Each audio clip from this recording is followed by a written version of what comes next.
Hello, hello, hello, everyone. Welcome to the running of the deer. Ali has left while we are doing it. Ali is here. Sorry, folks. I started my timer and looked up, and I was like, Ali's just gone. I demand that editors keep this bit in. That's fine, folks. I don't mind. Yes. I don't mind. Everybody, Josh, you've got like 5 minutes to go find yourself a festive hat. You're going to have to dress up as a rabbit again, I'm afraid. Anyway, thank you for joining us here for this one-shot, for this game of Dungeons and Dragons. My name is Tom. I use he, him pronouns, and I am going to be your Dungeon Master for tonight. So, the running of the deer is, well, again, as you see, a good number of us are wearing deer antlers. For those of you who are fans of the Roll Together universe, or the RTU, this is a prequel/interquel to one of my campaigns, Trust and Glass. This is what occurred in the Feywild that might have resulted in things in the Autumn Court not looking as solid as they might have been. But I'm sure this will be fine. And I'm sure this version of a fantasy war epic will be absolutely fine, and everyone will be home for crumpets. Anyway, I am delighted to be joined here by my 4 players tonight. As we go around the virtual table, they will give their names and their pronouns and tell us a little bit about their sneaky characters. Let's start. Talia, please introduce yourself. Hello, my name is Talia, she, her, and tonight, Don, I am playing Rabbit, who is a rabbit. Very creative naming choices. Just a sweet little bunny rabbit of the woods. Just cute and innocent and nothing mongering. I mean, okay, they're a barbarian and a spore druid, but absolutely nothing. Don't look too closely at their mouth. It's not covered in blood, honest. They're perfectly sweet. Everything is fine, as we love to say here. Steve, who you? What do? Hello, my name's Steve. I use he, him pronouns, and I'm playing Grambles McScrumpy, a large, woolly, fluffy, dog-like creature. This is actually the beast form of the Circle of Shepherds druid that I am. Not a typical druid. I'm a bit of a smuggler between the Fae and the outside world, and everybody likes a dog, so everybody helps a dog along the way. We make lots of friends along the way. Sometimes he makes friends, sometimes he leaves enemies behind. We'll see how he enjoys, wandering with rabbits and whatnot. Delightful. Everyone loves a dog, especially in the Feywild, where you're like, hey, there's something wrong with that dog. You're like, no, it's fine. Just give it a pet. Give it your pet. Give it your name. Treats. Yes, treats for me. Ali, could you introduce yourself, please? Hi, hello, my name is Ali. I go by D&D, and tonight I'm going to play T-Rex, who is a green lion, a dandelion kind of thing. So just imagine a beautiful green lion with a puffy white mane with touches of yellow here and there. He is a artificer, so it's going to be hard for me to roleplay handing tools while being just four-legged.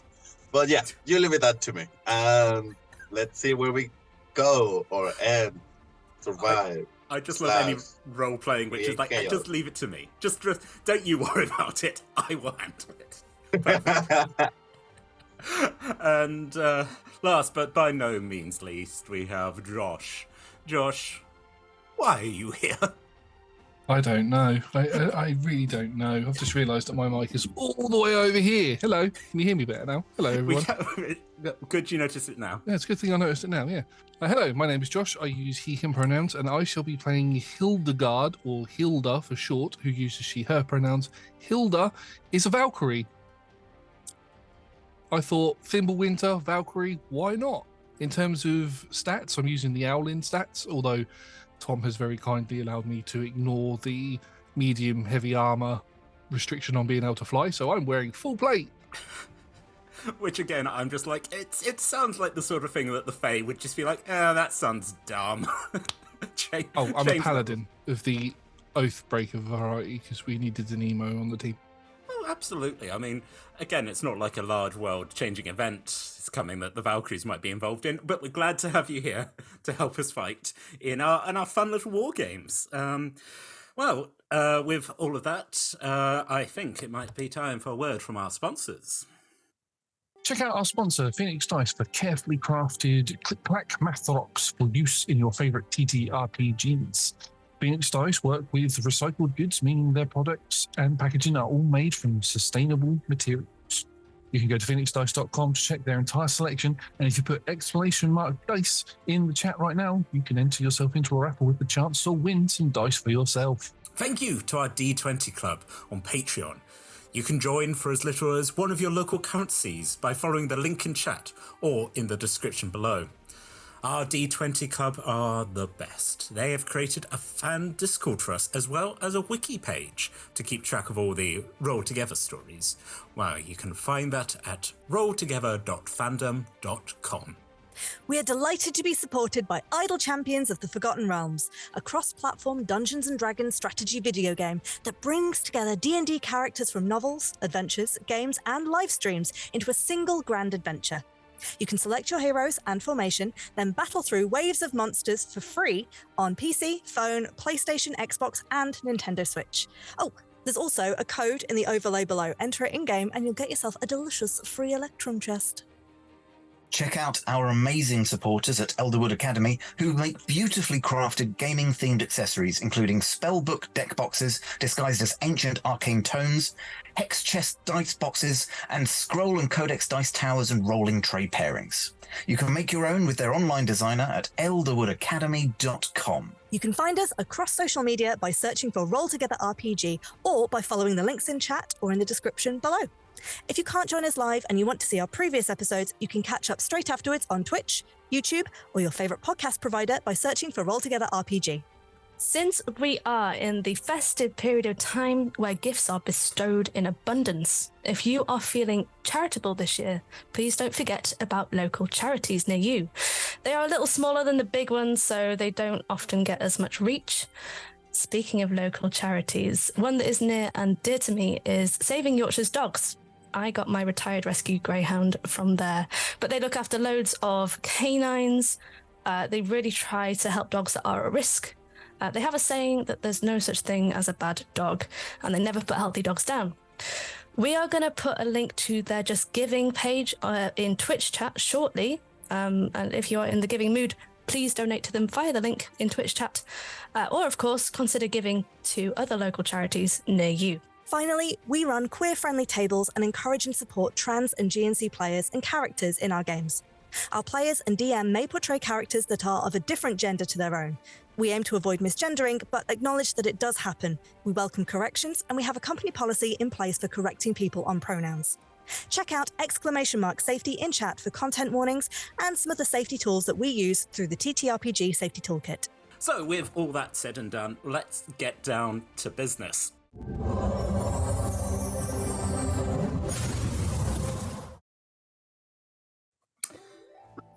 It's... Rabbit, no, we're not defeating any Huns. Stop it. Anyway, it is a crepuscular hour.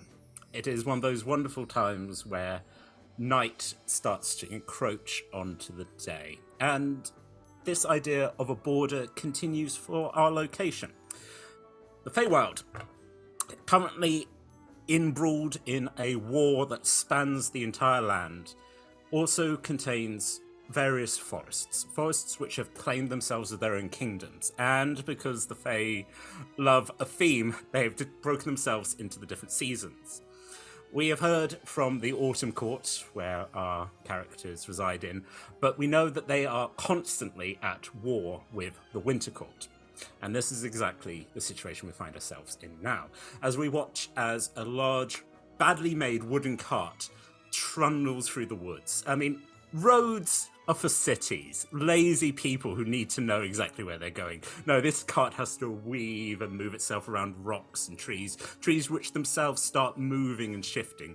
It's almost like there are eyes in the woods, but that's ridiculous. Don't be ridiculous. This cart is pulled by a large white wolf, looking very unhappy about it. Sunman has clearly drawn the short straw and had to be the horse. On the back of this cart, 4 small creatures, red in appearance, large caps, big white beards, grumbling away to themselves. They had 5 of them originally, but one of them got taken down by the thing that is currently in the back, a large sack, which these red caps have poked with sticks until it stops moving. It's not as simple as this, for I know I said don't worry about the eyes in the woods, but that's a lie. That's a Fae lie. Because currently there are a series of eyes following this cart through. This is the game. You encroach, you steal from the Autumn Court. They're going to get back what is theirs. Everybody, let's roll initiative. And if you feel so bold, let's roll stealth. Oh. Okay. First thing first. Yes. Initiative. Not good. Have advantage on that. That is. That dog is chasing its own tail, isn't it? I'm afraid Grambles has got a 1. And where have you been, Grambles?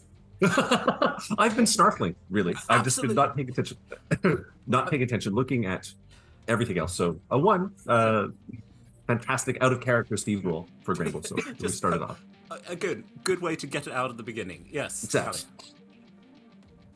23 on initiative and 21 on stealth.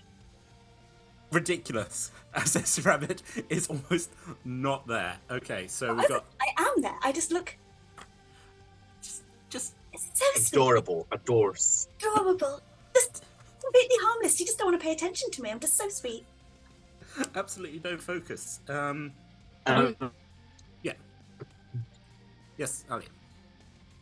A little bit of housekeeping. So as an artificer, I have 2 infusions, and I feel like one of them is going to be Eyes of Charming, who obviously are going to be given to Grumbles. And my second infusion is a enhanced weapon I like you. to me. Delightful. No, actually, enhanced weapon to our barbarian, obviously. So +1 to attacks and +1 to damage. Of course, it makes perfect sense. And again, as we said, don't worry how the dandelion made it. It just happens. Cool. So I feel this is like a case like Bulbasaur using the tentacles as second hands. So, delightful. I absolutely love it. Cool. So we got a 1. We've got a 20. I rolled a 6 on my initiative, but yet I have disadvantage on my stealth, and I rolled a 15.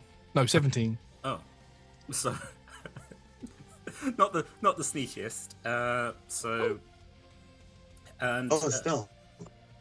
yeah. Trax, what did you get for your initiative? And what did you get for yourself? So initiative, I got a 6 as well. Mhm. And my stealth is a 21. Delightful. Wonderful mix here. Right, okay, so let's get ready. So one more thing, and I also feel like next to Rabbit, probably at this point they've noticed my way of working, but there is like a mechanical sort of spiderish figure on the shoulder, which is my arcane cannon. Oh, Yes. amazing. Does your cannon have a name? Eldritch cannon, sorry. No. Shall we, please? Okay. Come with one. Team, this is common. This is Actually, Yeah, go on. for Christmas theme, what is the name of this herb that you are supposed to kiss when you're on the net? Mistletoe. Mistletoe. So this is Mr. Mistletoe. It's just a mechanic mistletoe that moves around. It's like a disguise. Yes. Perfect. Amazing. So with that, let's see how this is going to work out. At the top of the initiative, we have Rabbit. Rabbit, when you picked up that there was a cart coming through this area, what did you want to do? So, preemptively, Rabbit wants to go and set off their spores. So use their wild shape to kind of get some symbiotic entity. And becoming one with like the mushroomy floor. Just finding a little spot and hunkering themselves down and just ears go back. Just soft, sweet, innocent. Able to dive into a burrow if needed. And just waiting for them to come. As this happens. Yeah, go on, keep going. I was going to say, and when they're within a certain amount, before I lose my ability to do any spellcasting for a while, I would like to go and cast Earth Tremor at the cart.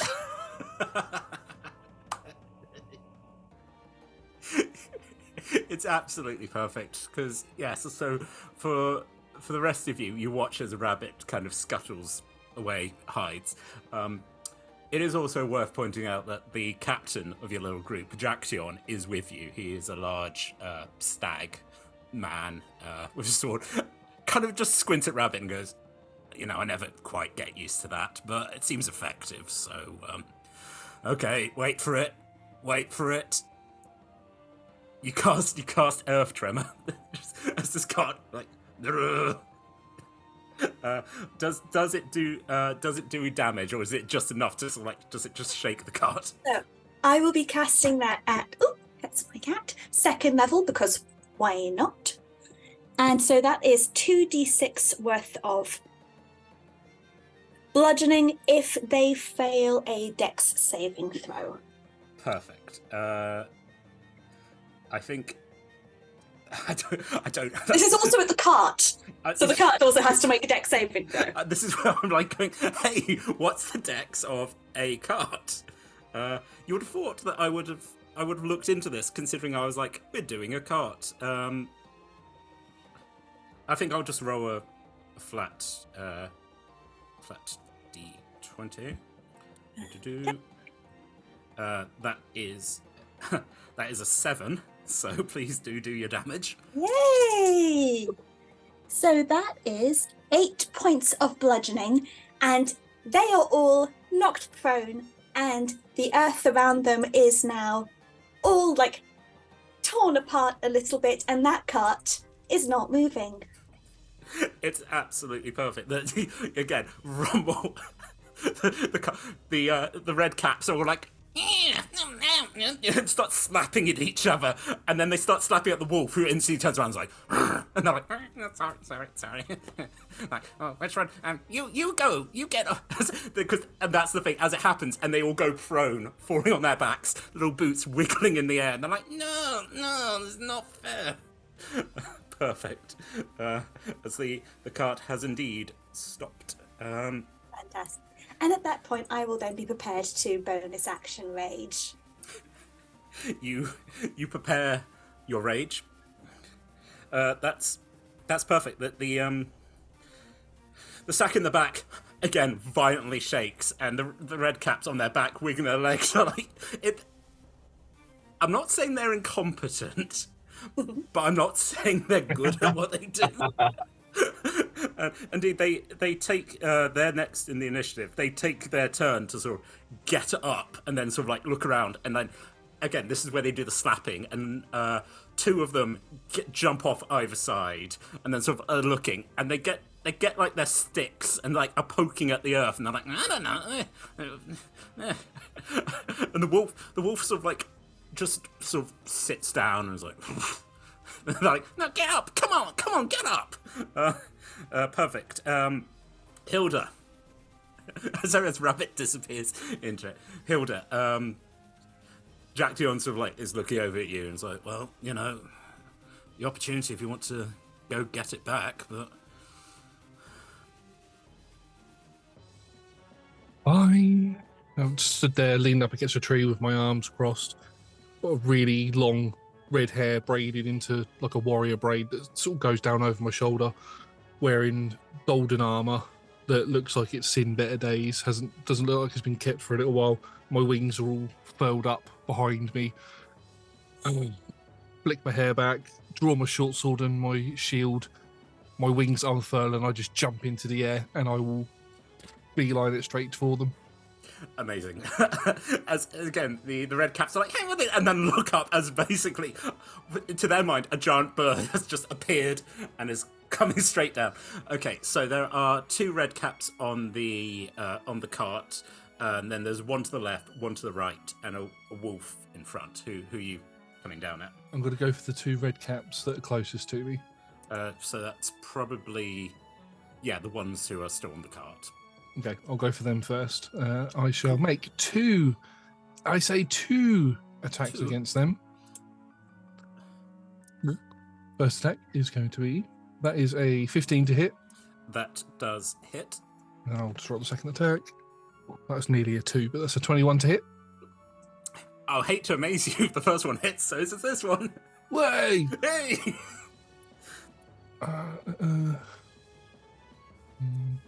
That's 11 points of piercing damage and 11 points of piercing damage again as I just land on the cart, sort of slide with a little bit of space there is, cut the ankles of one, sort of spin round in the air and bring the sword down into the shoulder of the other one, and then push off of it and backflip out of the cart and hover there before, because that's probably all the movement I've got.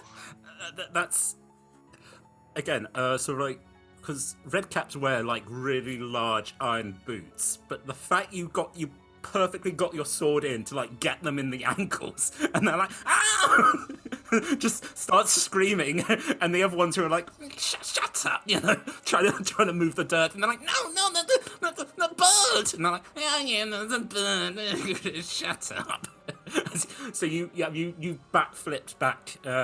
Where you land? Are you going into? Like, I'm just going to hover in the air, and then because I'm human in appearance, just with large wings, I've got these yellow eyes, and I'm just going to stare at them and try and intimidate them if I can. I tell you what, just I'm giving you. Do you have any bonus actions you want, or?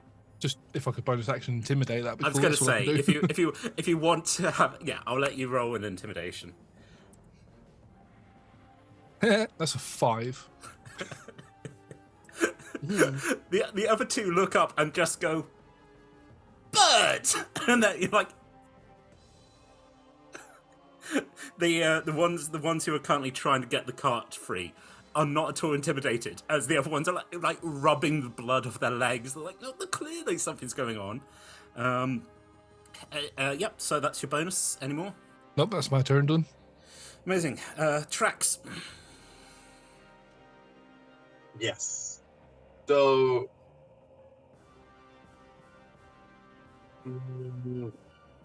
the wolf is a thing carrying the cart, right? And you know that this, being a Feywild creature, this is also like a sentient. It's like they've obviously got a member of their party to pull the cart rather than like, oh, we got an animal. This is a guy. So that is a little bit trickery. So I'm gonna be like, I'm gonna cast Vortex Warp upon the wolf. Amazing. And I'm a spell sniper, so I feel I'm very far away, so nobody noticed that I'm there from afar. Absolutely fine. And I feel like I shimmy, and the components are all hidden in my main, and I cast it. So, could you please make me a Constitution 17 for the wolf? Ooh, beautiful. Constitution is. Oh, they have a 14 for the con, so walk away. Not quite, you needn't. So, just 1 second. So, I have 90 feet of range, which means that in theory I could move it another 90 feet away somewhere. Mm-hmm. So what's gonna happen is like, from the floor that is like a conjuration circle where a lot of vines start like capturing, like a capsule, the wall, and then they open and it's not there, and another circle appears far away, 90 feet away, and the same opens, and the wolf is there like, what just happened? And we'll see what happened with that. as a bonus action, I call the word of power, whatever it is, and my Eldritch Cannon is gonna give some temporary hit points to my allies, which I should know. Second, 1d8 plus my intelligence. Good. Ooh. That is max. So that is 8 plus 4, 12 temporary hit points. Rabbit at least, and any other ally in a 15 radius, I believe. Just as a point of order, I've already got 12 temporary hit points from my spores. Well, you've got extra now. Oh, So many. I'll take them if you will let me. so, If you'll let them stack for me, I'll take them. It is the winter feast. and other 10. Just and any other creature or my allies that are in 10 feet away. I'm not sure if Hilda is there or Mr. Grumples is there, but if any of them are there, 12 points, 12 temporary hit points. I think Grambles is still there. Hilda's up. Jacktion, your captain, is just there. Just some closes up.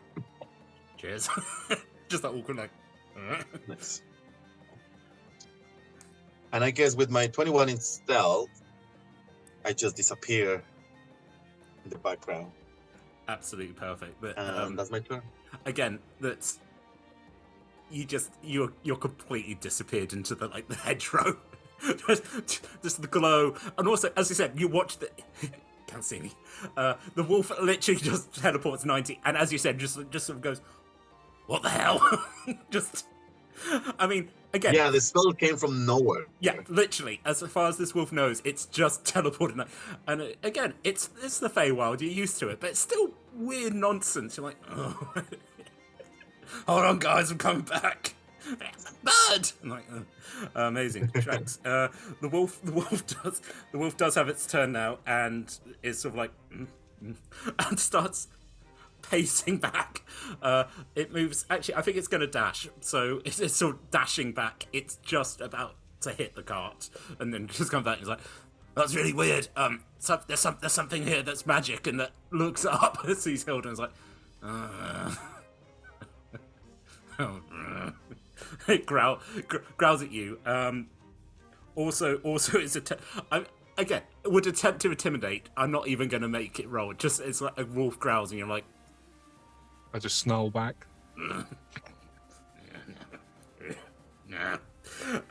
Grambles, my sweet, my darling little puppy. You are muted. Grambles is Yeah. super excited to Yes. see the wolf come back, because disappeared. And he's like, look at T-Rex and puts everything together and looks at the cart, and the sack is still shaking, but is more interested in the wolf. So I too dash. He dashes towards the cart, and because he's a charger, he bumps him and tries to push him 10 feet because he's just too excited. He just wants to say hi and clear him out of the way. So who are you charging into? The wolf? I'm going to charge into the wolf. Right, perfect. I'm going to. Yeah.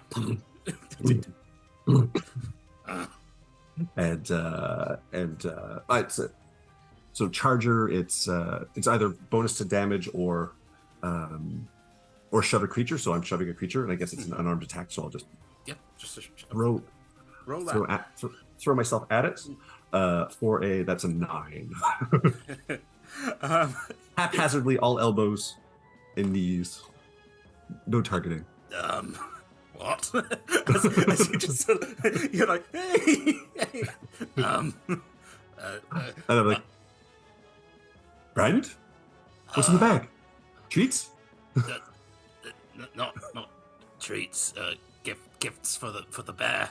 I don't have to tell you anything. Just Not friend. it's not very friendly behavior. It's just it's rude. Enthusiasm. Yeah.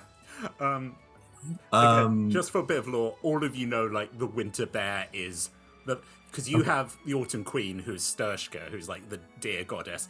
Same thing. He's a jerk. He just sits on a big throne and like eats things. Boring.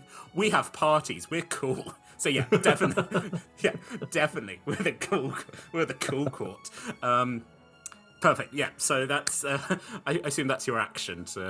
Yeah, that's my action. So I'm in place for other things to happen. You're literally like on top of this wolf. Hello. You sort of do that, and the wolf's like, "Hello," just weirdly cordial. It's like, right, okay, amazing. Any bonuses? No bonus actions. Amazing. Top of the round, we're back to Rabbit. So just continuing to use my stealth as seeming quite innocent, just hopping, bouncing my way into the cart. Want to just get next to a red cap and just blink at it. And then I'd like to eat it, please. Yes. Please roll to eat. Roll to eat. That is I can do math, 22.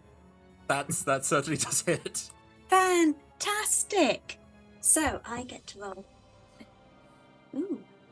The only creature that Hilda is intimidated by is Rabbit. Oh yeah. And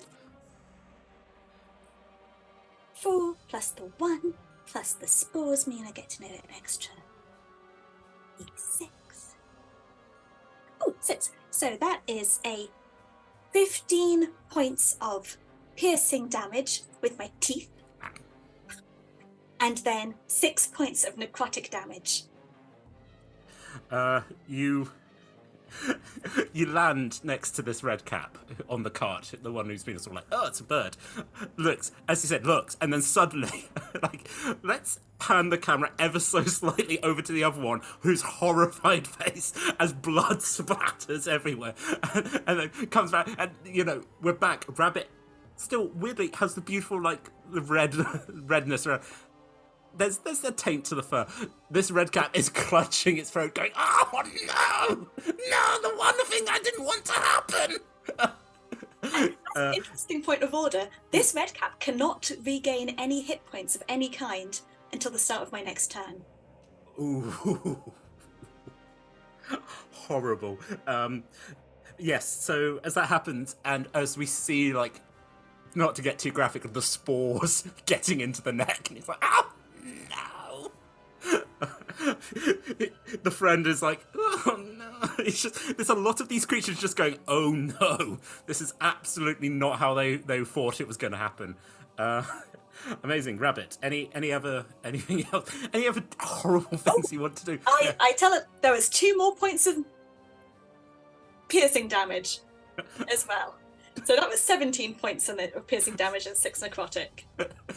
It's just as a little more of the wound opens up, it's like, I hate to break it to you, this thing looks pretty badly hurt. Quelle surprise. Yeah. Just Yeah. there, feasting in my glory. Mind? It's friends. There's a rabbit, and the other ones are like, yeah, like there was a bird. Just amazing. Any more you want to do? Any bonus or? I don't want to use any bonus actions, so I'm just going to kind of tuck myself around in the back and just get a nice good grip. Perfect. So do you want to tuck yourself towards like where the wolf was, or do you want to go towards the back where the sack was? What gives me the easiest jump to my next target? If you went, so they're sort of like they're facing the back where the sack is, so you could tuck yourself so you could get them from behind, or if you go where the sack is, they're just your eyes are going to be staring at these things. Up to you completely. It just depends on where you want to position yourself. Cool. I don't want to move out into reaction. No, range. This is a pretty small cart. Yeah, I'm just going to go behind. I'm just going to intimidate them from just staring behind the sacks. They know that I'm there. can see them. This rabbit just disappears behind the sack, and the ears and the eyes.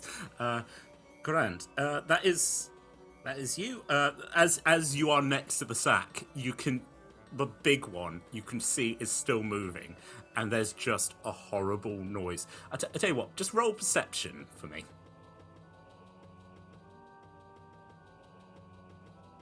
I didn't want to do well, but I got a nat 20. Yeah, it's perfect. You just hear a honk, honk from inside, and you're like, okay. They're just. If I didn't know better, I think they've stolen a horrible goose. But the sack next to you is vibrating violently now, almost like because it can smell the blood. I'm just gonna roll. It's a 15. The bag is starting to be torn open. This thing has gone from sleeping and being sort of like subdued to definitely. It's gonna come out next turn. I don't know, Rabbit, if you're berserking. You know, you're not thinking about this. Yeah, just like whatever this is coming out, and it's not happy. So It's not going to come from me. you hope not. I think so. It better not. You say quietly as this mass starts. Perfect. So we're to the red caps now. So we've got 2 on the ground. There is the one on. There's 2 on the cart, 1 to the left. One. Perfect. One on the right is coming round to see the wolf and to also see Grambles, and it's like, hey, what's it do? Go away! Just starts trying to flick. You go, and then they're like, oh, takes a moment. It's like, oh, I think this one might be with the bird. It comes charging around and swings out with its boot. Grambles, can you make a dexterity saving throw, please? 1 dex saving throw coming up, Thank you. and that will be a 0. I beg your pardon. That will be an extraordinary 1 minus 1. That trust and glass. Yeah. Testimony. No, was it testimonial? Testimonial in the other one. Oh, what was Yep. it called?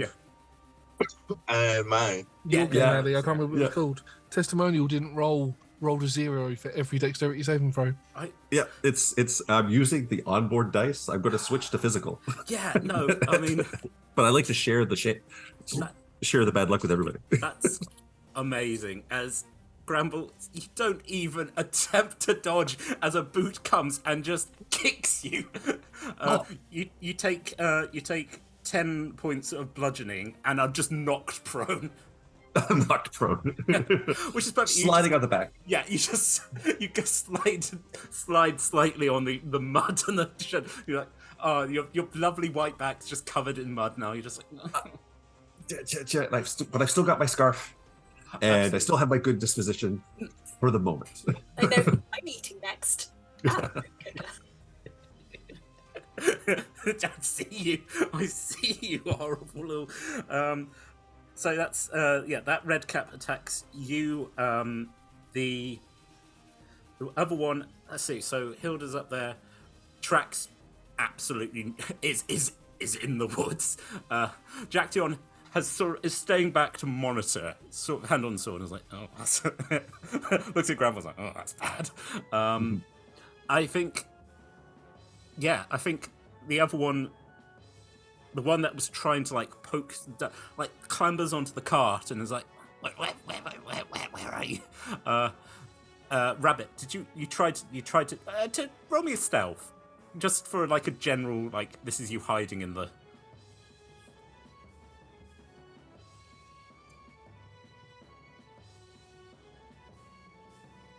17.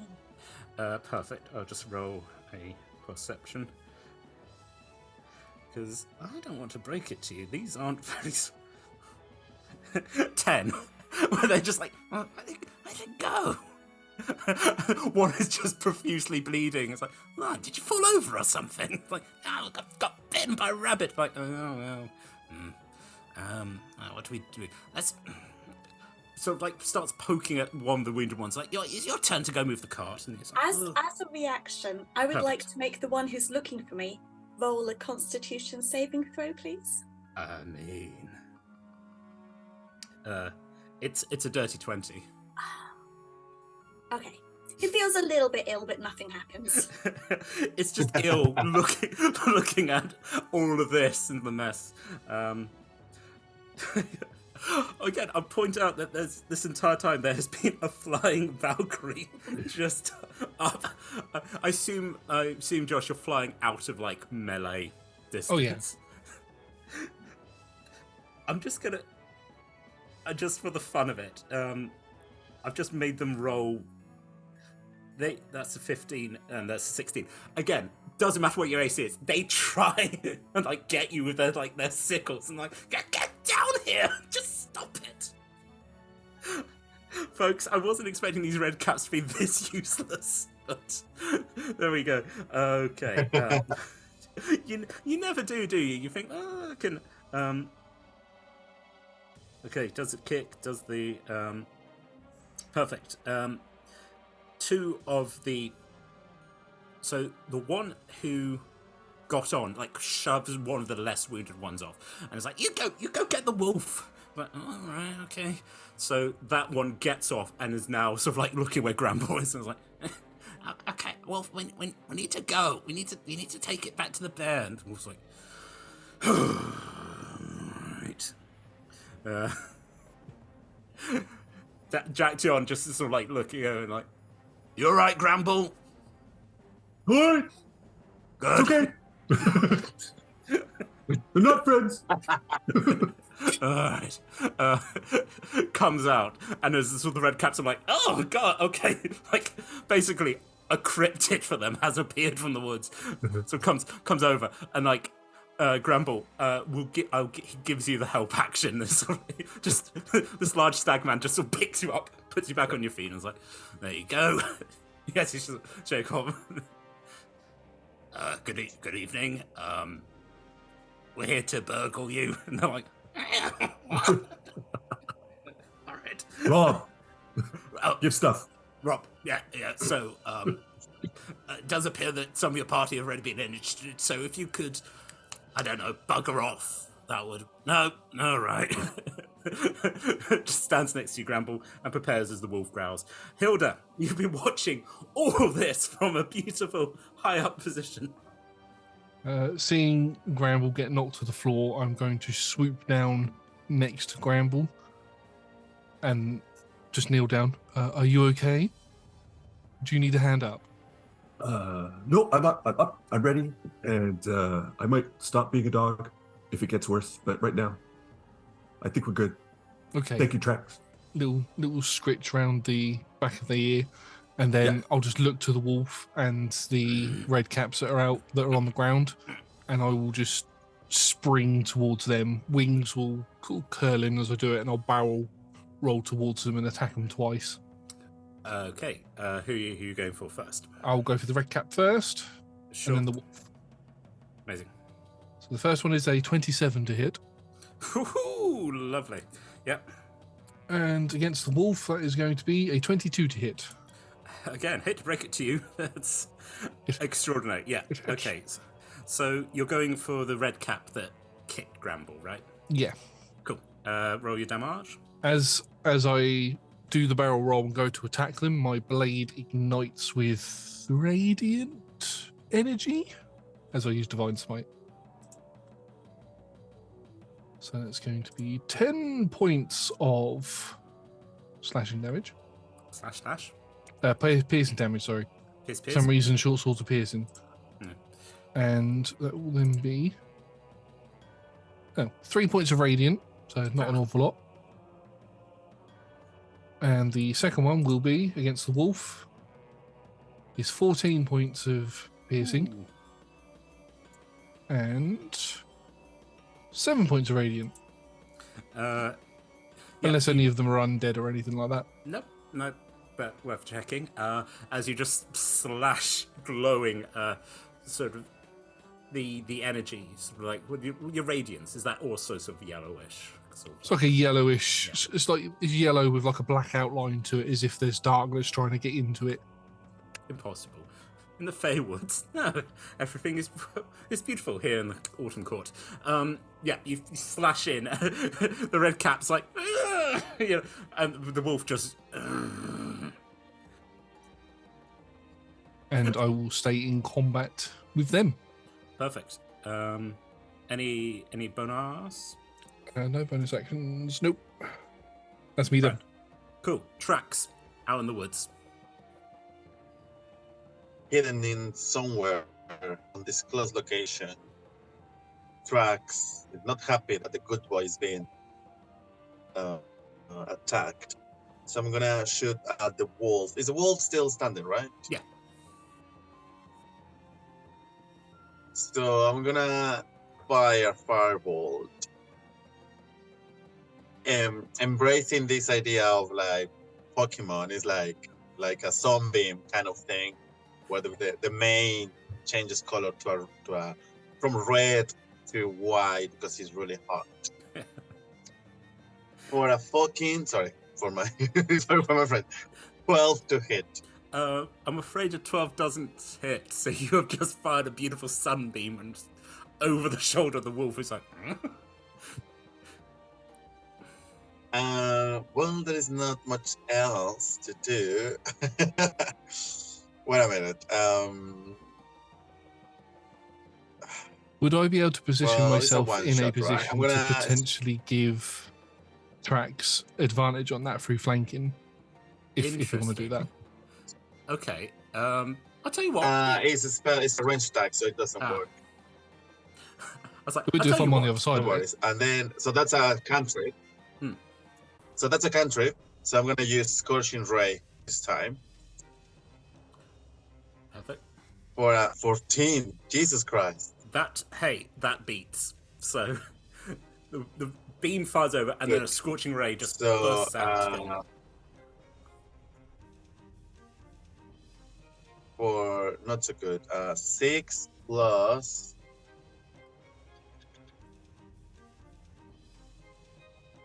6 plus 8, 14 points of damage.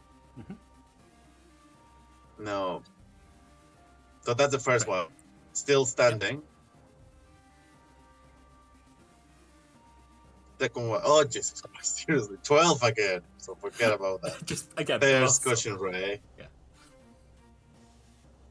Nice. 19 That does hit. for other 9 points of fire damage. Just again, it's like a beam fires. The wolf's like, "Hey, what the?" Just another beam smacks it in the face, goes over, and then it's like, "No!" Just looks at the red caps like, "There's something in the woods," and they're like, just, "You don't say." That's it. Amazing. Trax, do you just want to roll like another stealth roll because the wolf's like, "Hey, there's something out there." Absolutely. Oh, no good. 9. I guess because everything was fire damage on the way the fireball and the scorching rays burn a lot of leaves and branches. So now people knows where am I. I mean, there is still like cinder some here and there that is like framing where the lion is. Exactly. And also, because you're fighting a wolf who just sort of, and then also pretty much looks at you. And is like, I'm very far away though. yeah, fair enough. You're going to move. No, I'm gonna lock eye contact. Come and get me. The muzzle of this wolf is singed and burnt. It's like, amazing. Any bonuses or? No, that's it. That's all. Beautiful. Okay, so the winter wolf currently has, let's see, so has a, I think is going to just again has glared at tracks and then looks down at Gramble and is like, I'm afraid is going to try and bite you. It does have advantage because there is a pack tactics. So first one's a... Oh, Jesus. Hey, does a 25 hit? I'm as surprised as you are, Steve. Okay. The wolf just bites down at... Okay, for 6 points of piercing damage. Okay. Well, I mean... thick coat. Yeah, thick coat. Can you make me a strength saving throw? 1 strength saving throw coming up. Thank you. And that's a 7. You again, it bites and then and once again you're just knocked onto your back. You're not thrown once again. Where it just Jack John looks at you and is like, "Oh, for God's sakes!" Just like kind of does like the I think tries to grab you as you go, but you just go the other way. He's like, "Oh, amazing." That's the wolf looks around and is like, "Okay, so there's that." Just is so done at the moment. So that's the wolf. Grambles, that is actually your turn as you hit the ground. So Grambles falls back with a little because this is all good fun. Yeah. And shouts out, "What's your name, not friend? Maybe friend?" I'm not stupid. I'm not giving you my name. Not giving me. I'll call you Bad. And then I drop the wild shape and become think a World War II commando, and I change hats to like a peak cap. Costume changing. And so I'm a very angry grizzled gnome wearing a magnificent still wearing the magnificent scarf, and I snap and I cast what is it? I cast Primal Savagery. Ooh. The teeth grow, the nails grow, and I lunge at the wolf. I lunge at that. Again, perfect that the wolf just has a moment of like, oh shit! Of all the things it's experienced, it was not expecting this. Perfect. Tragically, it's a 12. I'm afraid that doesn't hit, but Afraid it's that enough for doesn't the hit. wolf to be like, oh god. So that was bonus, and that was action, and that is it. I stay snarling.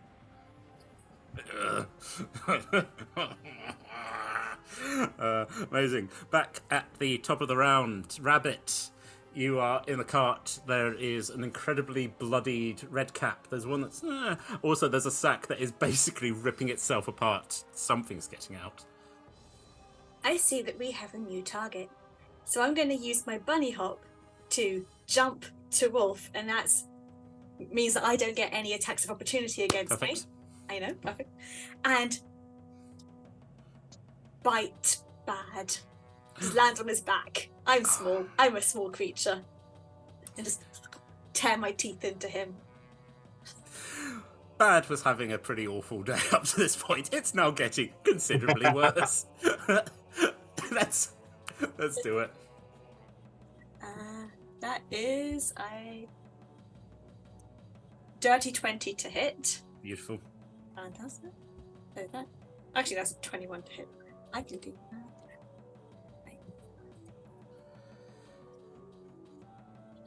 12 points of piercing damage and 5 points of necrotic damage.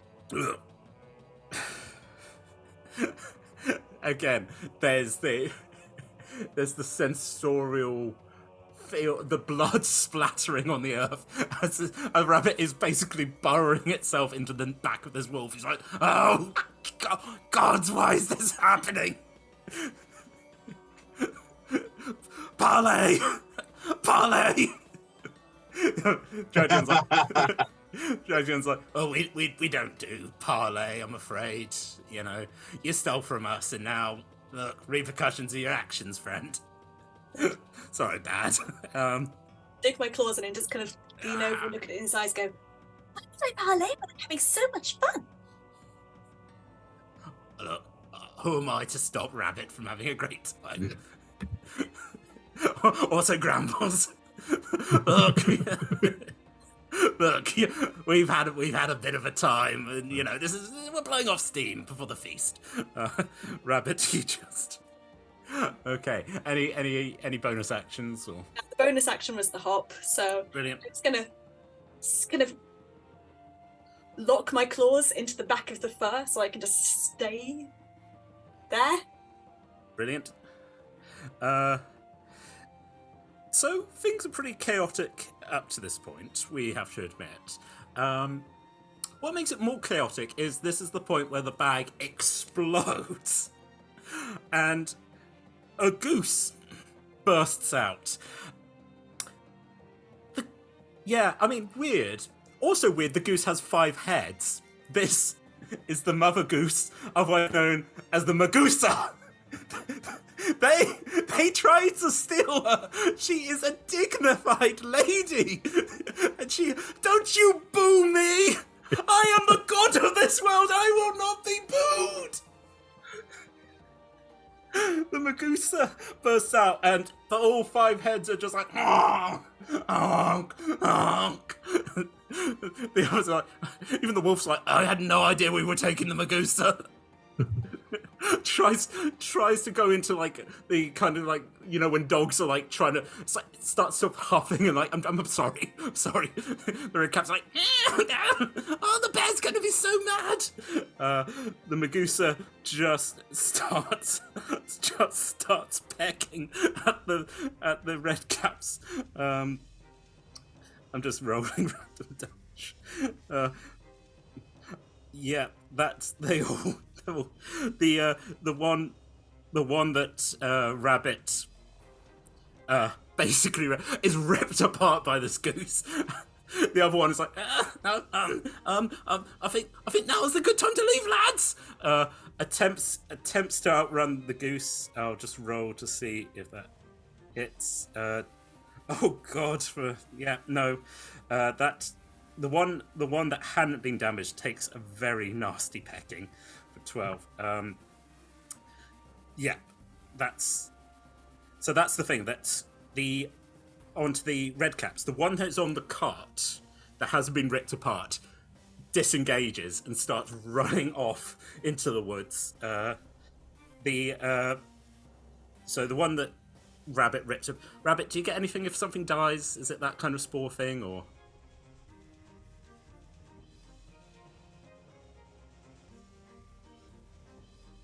I don't think I have that yet. Right, fair I enough. do have a giant sense of satisfaction.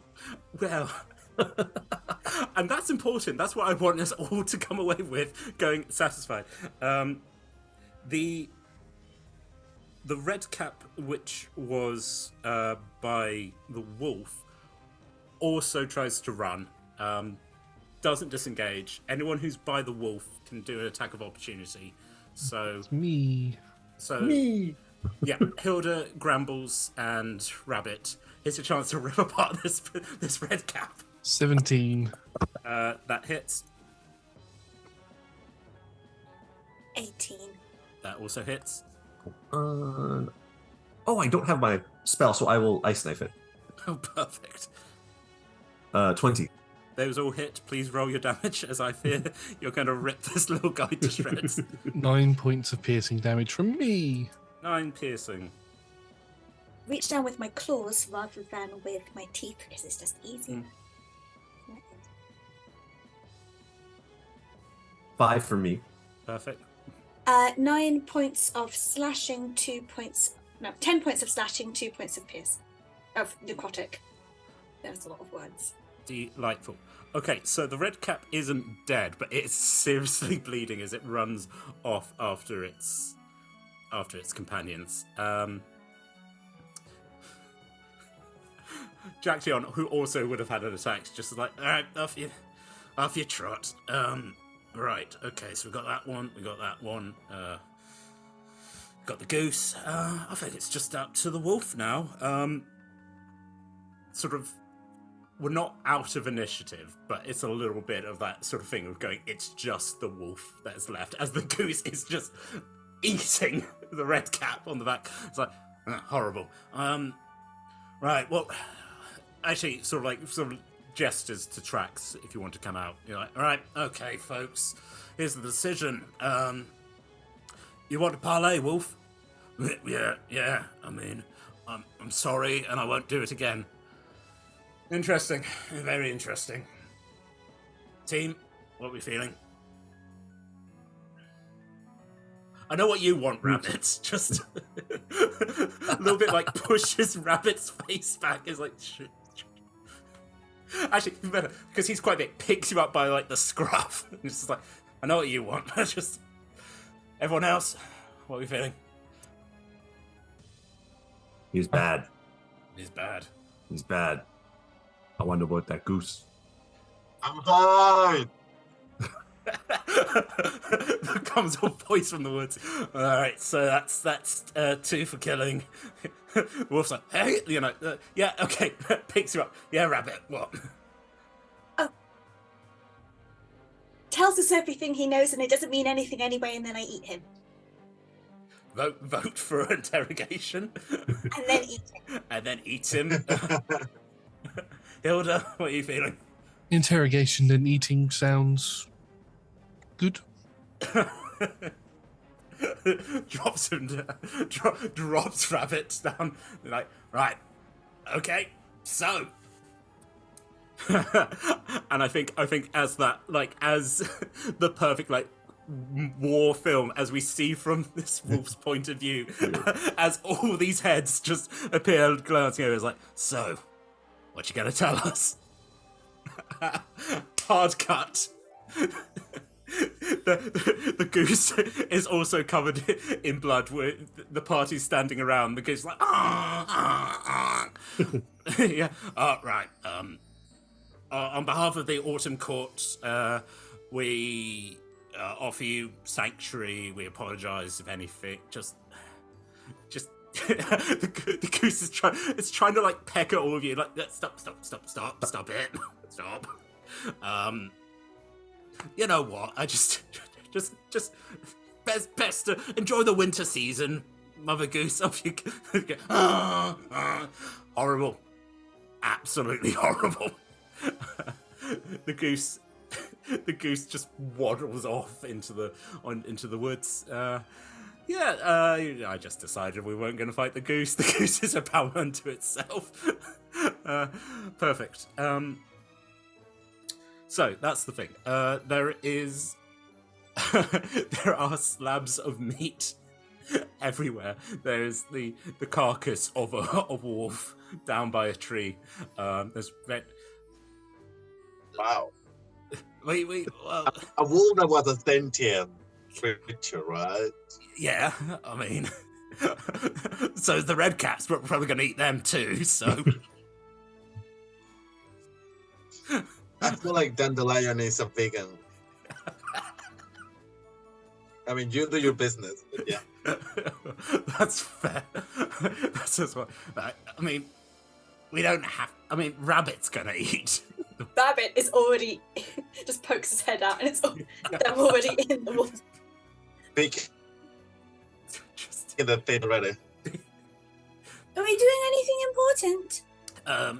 Well, no, Rabbit. You take. I'll talk to the other. We'll fill you in on the other when we decide. Enjoy. There's a really nice liver if you want it. Good to know, bud.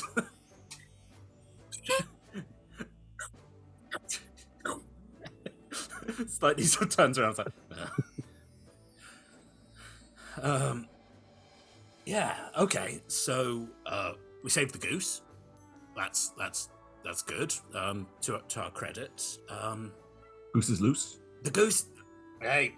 Goose is loose. Beyond that, it's the goose's business. Exactly. We don't control the goose. Many have tried, and many have failed. So I think that's that's to our credit. Sort of like goes and was like, well, you know, we did look at what the wolf was talking about.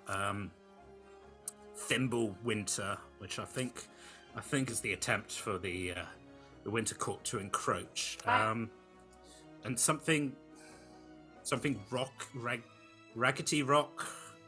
I don't. Hilda, you know what that means. You know what that means very, very well. Ragnarok. Is that what they were trying to say? Yeah, assume. What's that?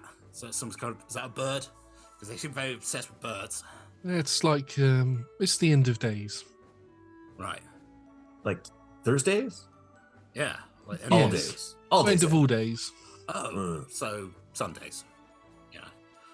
Okay. That's the end of the week. Right. Unless you're incorrect and you think Saturday is the end of the week. I mean, I think a lot of things, Hilda, but no, that's. Well, some people would argue Sunday's the beginning of the week. That's straight. Okay, so the wolf's trying to bring around the end of the world. I mean, nothing particularly new. No, there's loads of people who've tried to bring Ragnarok on quite a few times. Yeah. Okay. So, so it's like gesturing, like big problem, little problem. What we feeling? It's always a big problem. Okay, so big issue. Yes. Like big issue that we probably need to go deal with, or can we go back and have dinner? Well, apart from Rabbit. Rabbit will probably... Rabbit, do you still want to have some food if we go home? Okay, yes, please. Okay, so Rabbit wants to go have dinner. Does anybody have a cleanie thing? I feel my fur's icky. Has anyone stopped presentation? I do not, unfortunately. Roll it. I mean, roll in the snow. It always Yeah. works well. In my other way. I mean, the clean parts of the snow. I got a little mud on it. That's all right. The snow. Just It is automatically terrible. yeah. It's just but comes out looking like a complete, pristine, sweet and innocent again. Just a little bit around the mouth. Jack Johnson like gets a bit of the sack. It's like you just got a little bit. Just look this. There you go. Just again, it's turned more into like the Joker kind of like just a smear. Right, there we go. Okay. Well, I think we probably should go report to the boss. See what she's got to say, and then we can have some din-dins. Ah. Yeah. More dindins. More din-dins. Rabbit, are you excited or do you want upsies? Upsies. Jack Dion scoops up Rabbit and just puts her. All right, let's go. A short rest on Jack. That's perfect. As like the remains of a cart, which is still like half embedded in the ground, various body, and that's the thing. Like as we're walking away, you can see like things are crawling, like the red cap bodies are slowly disappearing into the woods. It's the circle of life, folks. It moves us all. You know. Is Jack Dion in elk form? Jack Dion's in humanoid form at the moment. So, Okay. I mean, are you tired? Do you need Jack Dion to carry you? Oh no, I was just going to say I could summon my own elk friend and we could get back to our boss, Quick Sticks. I mean, I like quick sticks. I look at, the goose is gone. There's stuff in the bag. Do we care? Do we want it? Oh. Should we bring it? That's a good Grambles. Hey, to your credit. So You climb. We climb onto the back of the cart.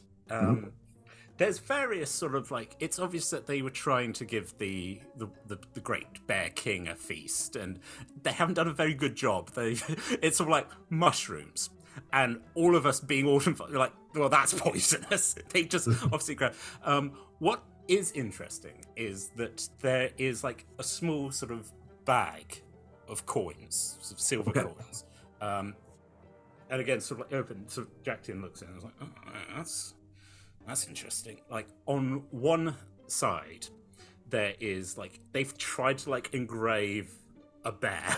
These outer world. These are obviously like normal Faerunian coins that they've but they've like whoever's like on the face, they're like, no, this is the bear. And so look, and there's 5 of these sort of silvery coins. You're like, oh, that's Jack Doohan like flicks it, so each one of you catches one of these coins. Rabbit catches it in their mouth. So the way that this works is that basically this is a lucky coin. Any point in this one shot, if you've got to roll an attack, a saving throw, you basically could flick this coin. If you get a heads, that's a 20. If you get a tails, that's a 1. So it's the lucky coin imbued with Fey magic, winter Fey magic. I mean, for what it is, when Jack Doohan has some time, he's going to try and add like a stag thing and be like, no, this is for my boss. This is we don't like. So yeah, that's a gift. Again, there's not. I think their big thing was cool goose. They haven't done a very good job, but that's what we have. Yes. So, if you're wanting to head back, Hilda, are you thinking about summoning? Yeah, I've had I reckon we've probably come here and we've ridden here on a Fey-like steed that I can summon. I have Find Steed as a spell, so I'll just whistle, and then out of the woods comes this iridescent green-looking elk, and I'll hop onto the back of it, and I'll gesture for Gramble's tracks and Rabbit to jump on as well. I'm guessing they're all quite small, so Yep. I mean, Gramble's a full-on lion. Grambles unfurls his scarf and shakes it. It's an enormously long scarf. It's like 6 feet long, and it flaps out into a circle, and a scimitar falls out of it. And he tacks it onto the side. It says, "Just in case. I mean, we're not dogs. I'm not a dog. You never know what's going to happen." It's a scimitar of warning that he keeps on his, which he could have used at the start of the combat, I gotta say. But it was in the scarf. Yeah. Rolls it back up, rolls the portable hole back up into a scarf and wraps it around. Portable Let's go. scarf. Amazing. Right. Rabbit was warned, but just didn't tell anybody else. Yeah. It just isn't. It isn't sportsmanship. It's not fun, Rabbit. Yeah, you got. They knew they were coming. That's why they were in the middle of the map. They knew. It's amazing. Yeah. Who's? Does your elk have a name? yes. Cool. Smart. No, give me the name. Go on, give me the name. Give me the name. Give me the Fey name. That's perfect. The elk's name is its own business. Yes. So who wants to climb on the back of this iridescent glow in the dark elk? Yeah, Grambles climbs up. Yeah. Trax, do you want to get on? Oh, but enlarge this is just a minute, right? Yeah, I'd rather walk. It makes sense. Rabbit, are you getting on the elk, or are you? Uppies. Uppies. Yeah, you are. You're wrapped around the shoulders of this large man. Right. Okay. So, what? Okay. Last one back to the courts of Rotten Egg, I guess. At which point, just starts sprinting. Again, literally the running of the deer as this 2 elks just sprint through the woods. How are we doing for time? Yeah, let's conclude this bit and then we'll go to break. Welcome back to the Autumn Court. It is a delightful chaos. Hilda, for those, you are, from the Norse understanding, this is perfect for you. It's a giant hall. It's loud. It's noisy. There's food. Trax, you finally can have some vegetables. Rabbit. It's good. Rabbit, again, there are various things for you to dive into. That there isn't a sense of decorum here, that you are very able to just grab things off people's plates and just run off. It's good. It's good times. For those of you who drink, there's a lot of alcohol.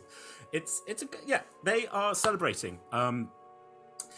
which, to be fair, the Autumn Court will just celebrate anything it can, really. It's a mixture of like, oh, you saved the goose, amazing, let's have a party. Also, you there's a dead wolf, great party. You know, I think there had been some talk among the party of like, oh, let's bring the wolf's body. No, that's desecrated. No, there's nothing we can get from that. Yes, so you all are sitting around a table. You're able to drink. You're able to. There are various other people here. For those of you who have watched the main campaign, there is a very slight, quiet rabbit who's also got the antlers. Who he wants bless him. He wants to be a poet, and I'm sure it's all going to work out for him. So that is our boy. That is Twist. Bramble, who's a squirrel assassin, basically. And also has got very excited hearing about like so did it fall apart? Did it completely rip apart when you got in? Amazing. And Gramble's mostly focused on you, like literally having climbed up on you, is a raccoon who is wearing a hat, who has stuck 2 sticks in to look like this.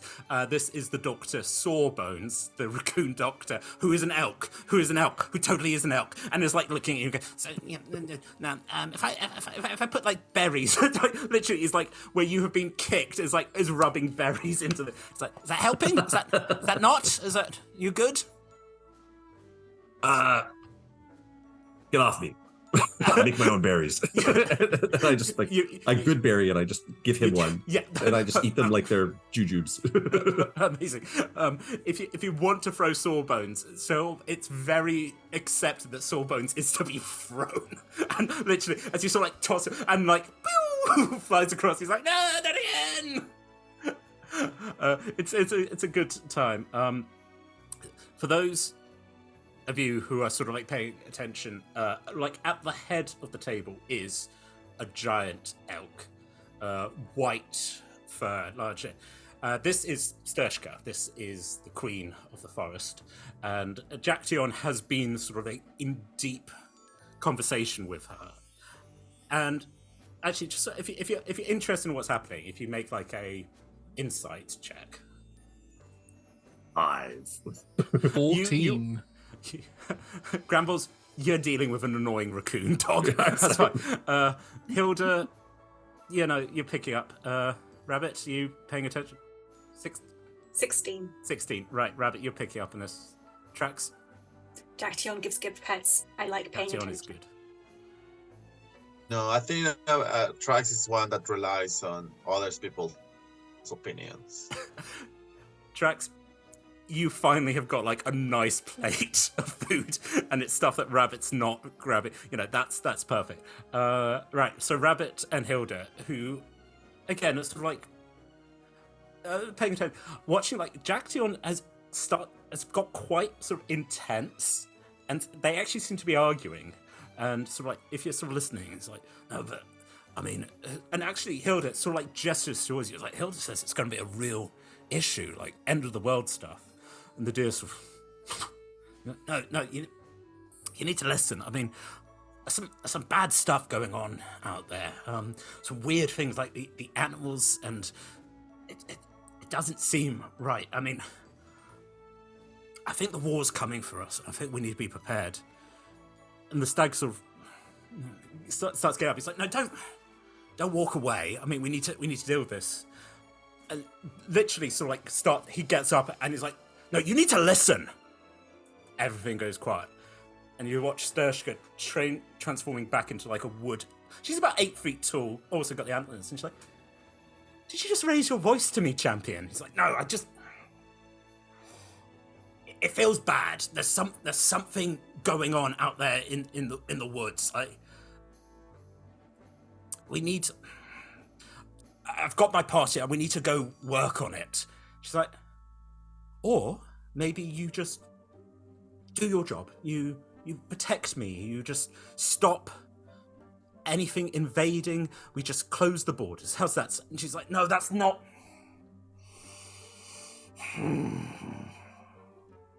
Right. Okay, if you're gonna be like this, everyone here is sort of like going, oh no, oh dear. I mean, Jaction's not a pushover, but he's older brother's arguing with mum, who's just like, okay, if you're so big and brave and bold, then why don't you go find out what's going on with this? Actually, sort of like, Bramble. Yeah. What?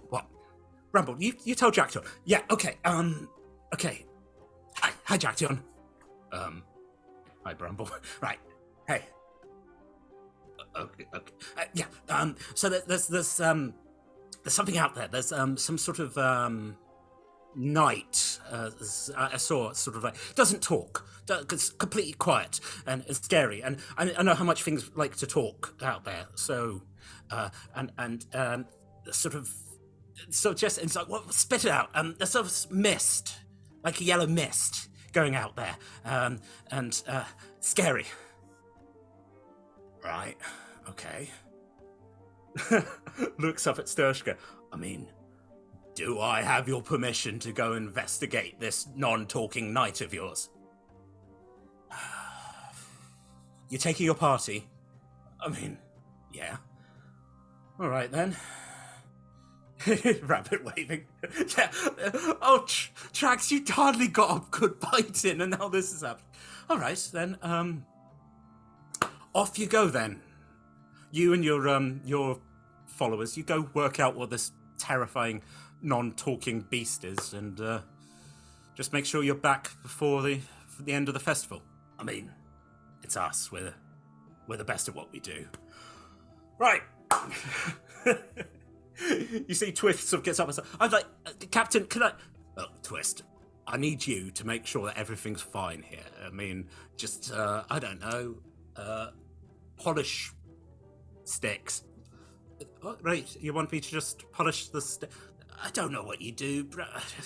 Just, again, very confused. Like, goes around and, like, pats each of you on the shoulder and is like, all right, okay, guys, sorry, you didn't get a...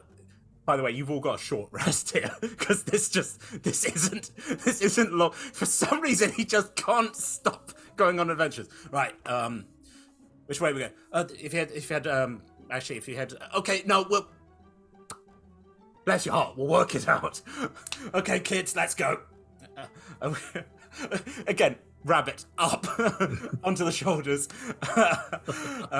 And so it is that our intrepid heroes, once again, after not really having much of a break, head out back into the woods. The winter woods have been encroaching on the land, into the land of Thimblewinter. And I think, folks, that is where we shall take a short break, 5 to 10 minute break. So please do go enjoy yourself a lovely hot beverage and some sort of gingerbread biscuit. And we will see you shortly. Toodles. Hello, welcome back again. Everybody is suitably attired. Oh, woo, oh, we're just the sweetest little autumn creatures. We don't do war crimes. We wouldn't know how to do it. So if you have unfortunately missed the Rabbit. Rabbit, we're gonna have to take you to the Hague. There's gonna be conversations. Yes, so I'm not enough to be responsible for my actions. Anyway, first half, and for the second time in this sort of campaign, I've had to say heroes. Managed to rescue Mother Goose, a Magusa, who was being kidnapped by members of the Winter Court.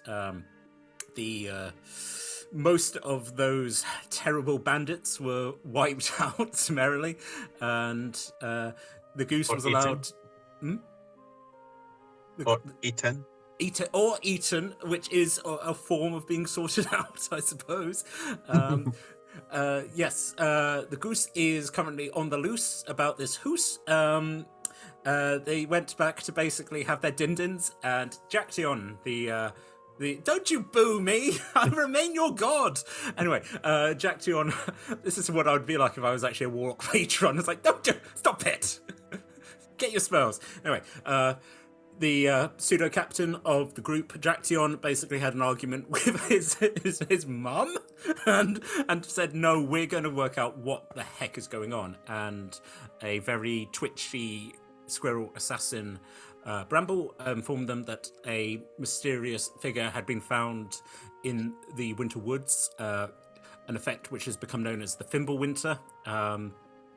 Which, I mean, to also slightly break it, Hilda would also know that it's called Thimble. It's not Thimblewinter, it's Thimblewinter, the oncoming winter that will bring the Ragnarok. I don't know how you're dealing with these people who just can't speak goodly. Anyway. Yeah, no, just... Anyway, it's decided that they are going to go find out. Jaction has also kept trying to petition to allow the Autumn Court to enter the Great Feywild War, but the Feywild remains completely shut off with the borders. Anyway, so the party, Jaction has basically started stomping off into the darkness. I'll give you all an opportunity. It's not going to be a long opportunity, but this is very much if you need to go grab something, like a good coat, before you get dragged out into winter once again. I'll give you that opportunity. I'd very much like to go. I'll catch up, don't worry. I'll just walk off towards where one of the animal shelters would be, looking for a messenger bird. Sure. A raven, to be specific, because I know a raven can get to where I want it to go to. Asgard. And I'm going to send a letter on said raven, and it's just going to say, Mother, I know we haven't spoken since I broke my oath, but I thought you should know that somebody is trying to bring about Ragnarok again. I don't know where or when this is going to happen, but I felt that the rest of the Valkyries should know. Lazrak and the Green Knights are currently investigating something to do with Gorgonar, and there have been sightings of a hobgoblin on the prime material plane, which we are looking into. Is its brother? I don't know. How deep does this family tree go, Josh? It's gonna go deep, damn it! I mean, I do my adventures. It's all about me, but my God. Okay, that's yes. Do you convey information to the Raven of where it needs to go? Yeah, I was saying you need to take it to the Queen of the Valkyries in Sigrun in Asgard. All right. Do you have any corn? Yes, of course. Nah. Mum.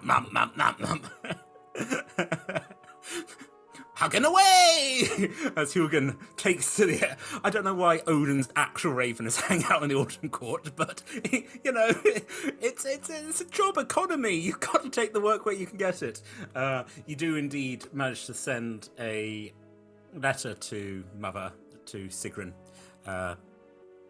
And again, I'm not going to tell you how easy it is, but as I said, the connections between this plane and that of Asgard, especially through the Beastlands, you know, holes are being worn in the fabric of the universe. So the Raven takes off. I know that ravens stand a better chance because they are Odin's bird. They are blessed by Odin, so if anyone's going to be allowed into these halls, it's going to be. It also makes sense that Hilda is the only Valkyrie that is in this particular Autumn Court because, you know, there weren't any in Trust and Glass. So not that you saw. Not that I saw. No. Yeah. I'm sure this is all going to work out really well for everyone. Okay. We're going to catch up. Anyone else want to do anything like before you head off into the winter wildness? Not really, but I want to talk with the boss. But we can do that on the way. Okay, that's fine. You can catch up. I leave a tuft of fur from when I'm ordinarily a dog because I have it just gets everywhere. Like it's caught in the scarf and it's kind of everywhere. So I leave a tuft of fur wrapped around a note in a hiding hole, addressed to one of my clients that I don't tell people about, Thimblesticks. The note says, "It wasn't cold iron. They'll come back when they want to," and just leave it. And just leave that there, and hopefully, Thimblesticks will get it because as a so much political intrigue going on in this court. Rabbit. So much information for a one shot. Yeah. We just thought, we'll do a nice. It turns out it's turned into a political intrigue. It's Rabbit. like we're setting something up for the future. I assume Rabbit is like gone novel or something. He's like, yes. No. Oh, absolutely. I'm going to go and pass on a message to the Warrens. In fact, I mean, to be fair. Now Ali wants Trax to leave a message for any of the other Ali's campaign, but I'm still which one. Hey Ali, feel free to just everyone can leave a note. I'll think about it. Two things. One, I am going to gently nip at Jack Tion, who Rabbit considers their person because they give uppies and they let them have carnage, to make sure that they go and get a coat to keep the both of them warm and any supplies. All right. Jack Tion is now wearing a large, like, furry coat. He's furry himself, but now it's like extra pelt. It also has a hood, so you can be you're wrapped up in the hood. Yeah. And then just kind of twitch their nose at anyone who's also kind of like a rabbit, or they've got a fondness for rabbits. They were a rabbit. Now they're a very awakened rabbit and not happy about it. But they're just going to go and twitch at anyone who's rabbit and go, "Yeah, I don't think that this is basically going to turn out well. Be prepared to burrow or fight with ear twitches and rabbit to rabbit communication." You're saying this to Twist, who is like Jack, who had said, "I want to come," and Jack Tion was like, "No, you stay here," and basically gave him busy work, which not fully appreciated. Cool. But so Twist is like, all right, okay. Prepared to have a resistance. Be prepared for fighting or for burrowing. Keep the young safe. Okay, Rabbit. That sure. And Rabbit has inadvertently once again set up stuff that's to come. As Twist is like, maybe I do need to step up and do stuff. Perfect. Yes, we're on the move. Trax, you wanted to have a word. Yeah, I think I'm gonna. So I approached to the boss, and I said, "Hey, boss, what is this war thing that is happening? Like that seems such a, human or plane, physical plane thing. What do the Fae has to do with war?" I mean, to be honest, Trax, it's a bit ridiculous. From what I picked up, there's like the Seelie and the Unseelie are going to war, and it's not like the fun war that we do, where people get jumped by rabbits. It's getting they're burning buildings. People who are like passing through are also being attacked, and again, not in a fun. Oh, we've led you into a march. It's getting real bad, and sort of gestures back to, about an hour's journey back. And, the boss was like, "Oh, we should just shut our borders." But, I mean, we get to see what it's like out there. We know how bad it is. It's not, you can't have fun if everything's burnt to the ground. When or why did the fun got lost? Well, exactly, it's... Again, this is the point. You're talking to someone who isn't exceptionally bright, and is like, when did the fun get lost? Which I know does not answer your question, but to Jack Tion, it's like, yeah, you're right. It isn't fun. You're like, Oh, I see. I think Trax is how, not pointless, but how limited is information that he's gonna get from. Yeah. And yeah, just. I mean, I guess we Fae creatures are chaotic, but we still have moral conducts or moral norm. It's just that Trax doesn't understand why the sudden change. Yeah. Saying that. Okay, I don't want to. Don't get me wrong. I don't see the value in engaging in such activities. You know, if the time comes for you to use my talents in such war, I will have to disagree.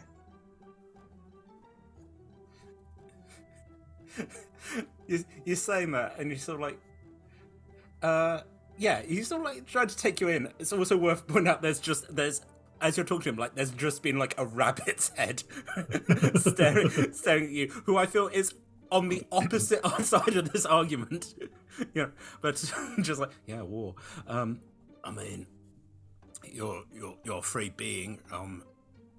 I've got a feeling that it's what Sershka would agree, that we don't get involved. I mean, I like fighting, but again, he just goes very quiet. You're like, wow, another way of thinking. Amazing. Yes, you all. Unless anyone else has got a conversation they want to have with each other as we're heading deeper into the woods, we go. Grand. It's just muttering to themselves. They have morals. I know you. I know you do. Preemptive defense. Yeah, we've got to defend the woods, defend the way of living. Yeah. Also, kind of like repeating what you're muttering. He's like, "Yeah, we got morals. Yeah, we got. I understand things. Don't kill children, and you make sure you consume the whole enemy to go and make them useful. Yeah, don't waste anything." Yeah. I honestly do not know who has been the worst influence here. Just. Yes, you all have headed out into the woods. You start you're not exactly going the way that you just a few hours ago went, but you're heading like a similar direction. And once again, like the autumn wood knows you, so the trees shift and like what you think would be like a difficult path like smooths out a bit as you sort of all trudging through. Hilda, are you summoning your elk again, or are you just... Only if Jack Dion is doing the same. If not, then I would have dismissed the elk. I'll have to summon it again using a spell slot. That's unless you just wanted to brought your elk in for dinner. There would have been space.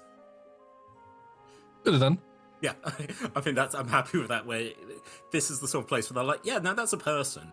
That's a person that gets, like when you were like, oh yeah, where the ravens are kept. It's like the ravens live there. They're again, the weird thing of like we said earlier, it's like that's a sentient being. It's like sure is, and we ate it. But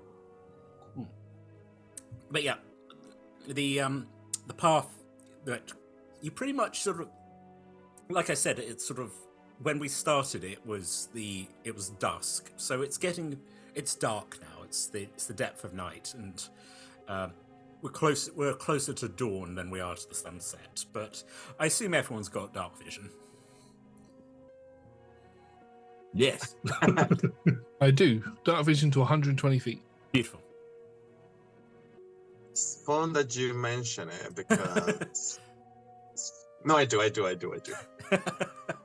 It's every time. Rabbit, or you just... You know what? I honestly don't know. I'll get back to you on that. I think it's also because Rabbit's the only person who's not walking. Rabbit is being taken and is wrapped up in the fur of some dead beast and is perfectly. Yeah. Rabbit can't be surprised, and Rabbit is not walking. Rabbit is having a nap. Hey, grab your sleep when you can, folks. It just makes sense. You're all traveling. As I said, like, it's dark and a bit like the transition as you watch as the sort of the autumnal leaves get crunchy and then get frosty crunchy. Once again, as we said, you all know this area. This is winter encroaching into autumn. Whatever boundaries have been set up, they're up to nonsense. Trudging, crunch, crunch, crunch. For those heavier among you, all in armor, you're feeling yourself sort of slinking down into the sludge a bit. Jack Tewin's like, oh, no, pulls out the hoof and is like, all right. Yeah, okay, so Bramble said this general direction. We're looking for a fighter. I think it might be the new winter champion. So if we best them, then we possibly, well, no, maybe we don't eat them. Yeah, okay. New orders. We don't eat the winter champion. Sorry, Rabbit. Sorry. Pat, pat, pat, pat. Fine. I know, you can. They'll probably have someone else you can eat. Then sort of looks at the other side. I shouldn't be. You need to stop me. I can't say no to them. This isn't good policy. Trudge. And sort of like turns to Hilda. So like honest, like you said, Ragnarok. Like, is it like everything gets turned to dust, or is it going to be like a lot of plants? What exactly is gonna? What are we expecting? It's more of a case of everything will be destroyed and start anew sort of thing. So, right, like there will be many people that will die. Not everybody will, because how can life go on if there isn't life to be had? But a lot of people will die. A lot of gods will die. No. Well, I mean, not Stashka, she's eternal, but yeah, I mean, lesser gods. A lot of eternal gods will die. Impossible. That's why they're eternal. Yeah. That's what Ragnarok is. Oh, oh no! Oh, I have not been taking this seriously. I'd like to point out that Hilda, this has been a recurring thing that Jack Tion just has. You have told him this. He has forgotten and he has got distracted.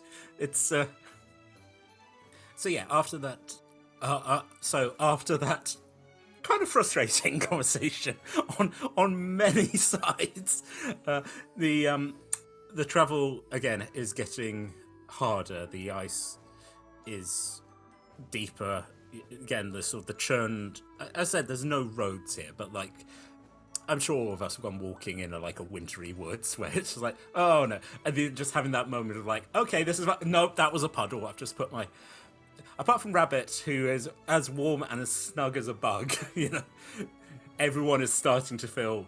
Because, like I said, you know, yeah, we've prepared for winter, but we're autumnal creatures. This isn't that deal. Anyway, you are walking in the darkness when, sort of by looking up the pinkish purple of the Feywild sky and a light glowing down, there is a large expanse in front of you, a large lake. Jackson's like, right, okay, so I mean that wasn't frozen previously. They have encroached, and we are going to fight them, and we're going to tell them that they need to leave, and no one is going to eat the knight, but possibly Rabbit's going to eat some other people. Sounds like a deal? Sounds like a deal. We need to get to the. Well, usually we'd take a boat, but sort of takes a step onto the ice and. It seems like a bad idea, but I can't think of any better ideas. So it's about, I don't know, 70 feet. I think we can do this. Right. If anyone's got any better ideas. I can carry Rabbit and Grambles across if Grambles you're happy to change yourself into something smaller, so I can carry you.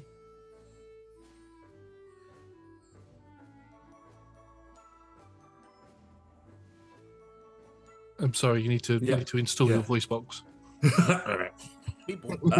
I'm so rugged. I forget to emote. So I turned myself into a small version of Rabbit. Oh. So we sit next. Rabbit, upsies. I'm just a little bit weird. With still with the scarf. I'll pick Grambles up and put Grambles on my shoulder, and then is it okay for me to pick you up? Put Rabbit on the other side. Unfortunately, Trax is a little bit too big, but I'll unfurl my wings and I'll start flying. Great. You begin floating Check across. before we do. Does anyone have any... Don't notice me, because I'm not good at not being noticed on. I can burrow in the ground. I can't burrow here.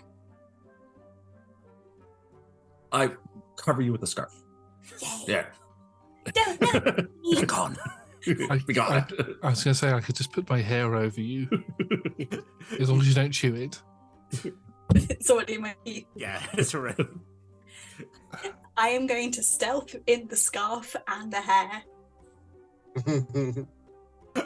roll stealth with advantage.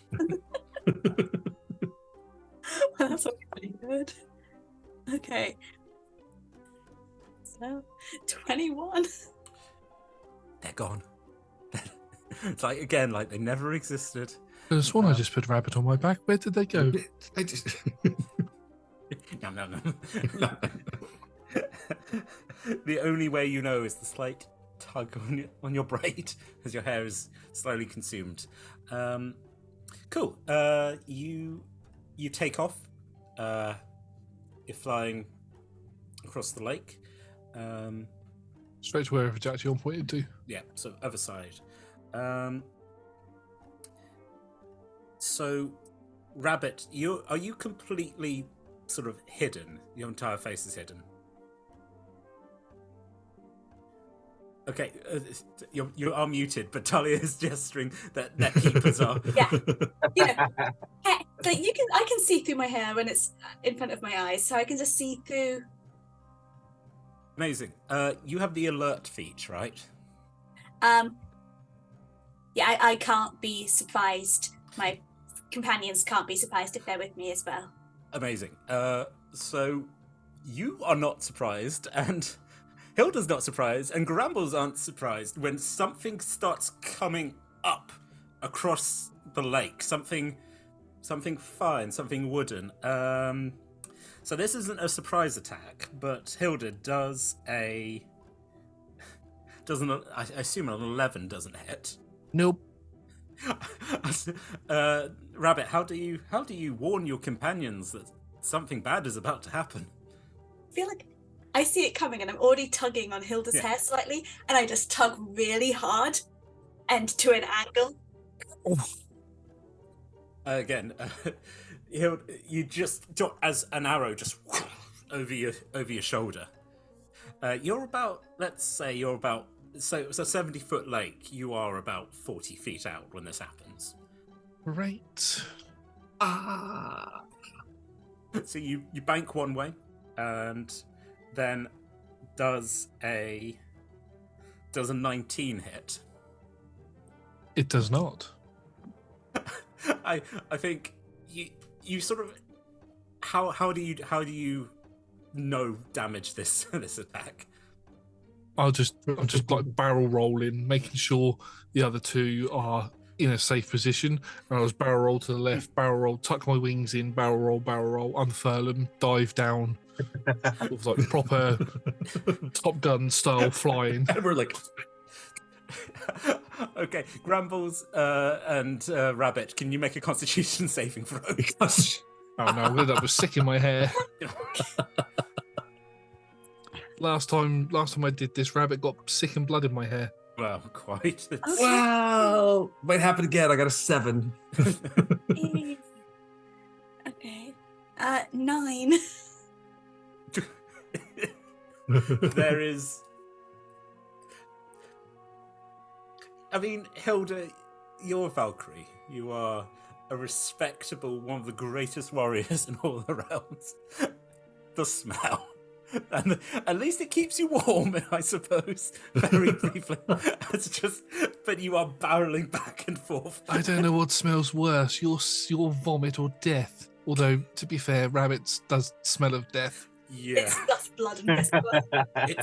It's again, it hasn't. Rabbit hasn't really had time to digest, and there's okay, the smell you had in Asgard of like wolves with it's back as the meat. Anyway, I'm going into too much detail once again about something horrible as you back and forth and forth. I'll give Trax, you watch as this is happening across the lake, and you're like, okay, just looking up like,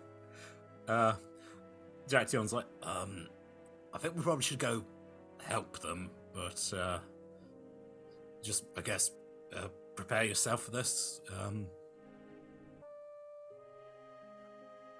Okay. I don't really like swimming, so yep. And I don't fly, so I'm gonna find a bush where I can blend and hide. You just get like a very smart. I also just love like, here's it. You're like, yeah, not today, but none of this works for me. I'll tell you what. No. That's perfect. There is Trax. Just roll a stealth. Yes. 16. Perfect. There is sort of like, there are bushes around this lake. You just sneak in. This dandelion just vanishes. Folks, I believe the term we use is roll initiative. Yay! Yay! Where's my initiative? Initiative. Fuck yeah. Oh, there we go. Nice. Plan was 21. the plan was to drop them two off, drop the two little ones off, and then go back for Trax. I love a good plan. Okay, so Trax, that's 21. 19 was a 20 minus 1. Grambles, the transformation. Again, you had a nice bit of food. You had a bit of sit down. Well, I think it's turning into the rabbit. I think I understand rabbit a lot more. There's like this. I'm happy being a dog, but I'm really energetic when I'm a rabbit. You're very small and the world is against you, and you have to do preemptive defensive maneuvers. What do you have to do? Yeah. Yes. Yeah. Also 23. 23, beautiful. I rolled the exact same as I got the exact same initiative as Trax.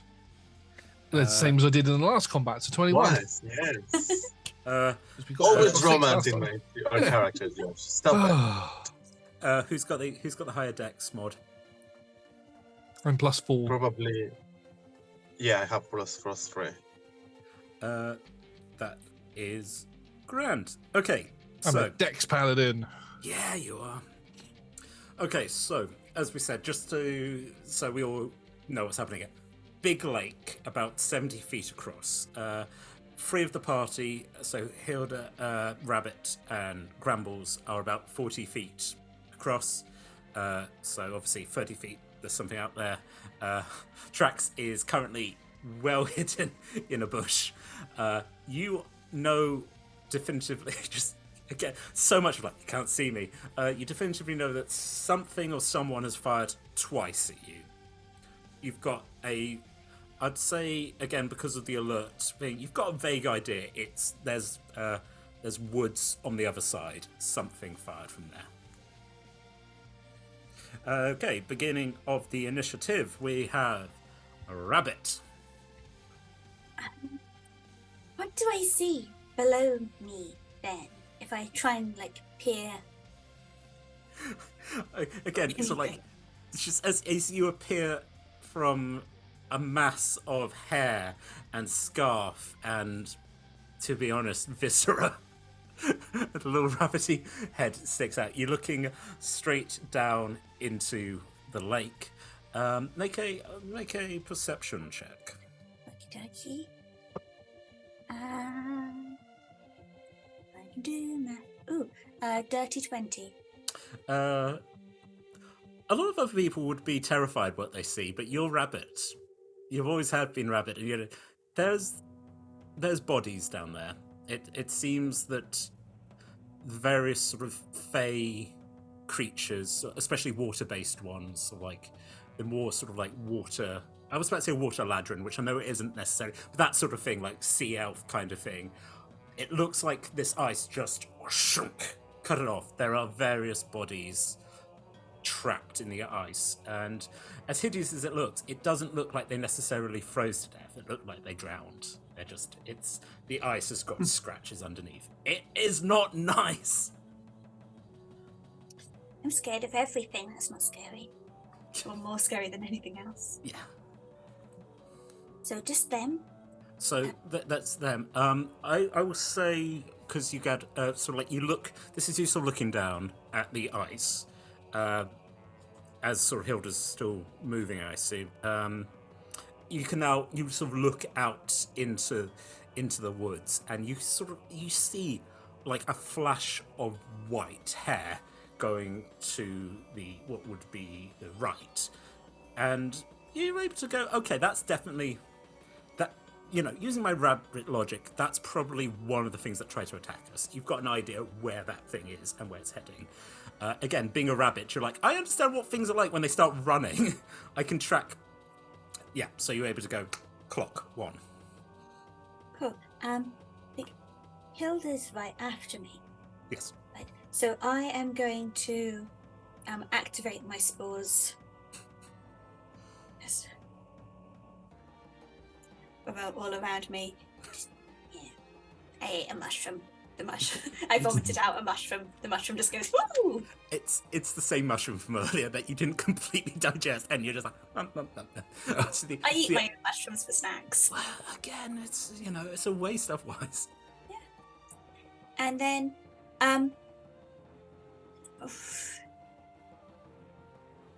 would you say that this white hair is within 120 feet? I would indeed. Oh. Then I am going to cast a cantrip, Chill Touch. Amazing. It's my longest spell, and I'm a rabbit on top of a bird. Bird lady. Put it on a t-shirt. Sure. Okay. Actually, I'll just quickly, before you do, can you just roll me like an intelligence check? This is just... I have an intelligence of 7. Perfect, then don't roll. I think this makes perfect sense then. I'm not smart.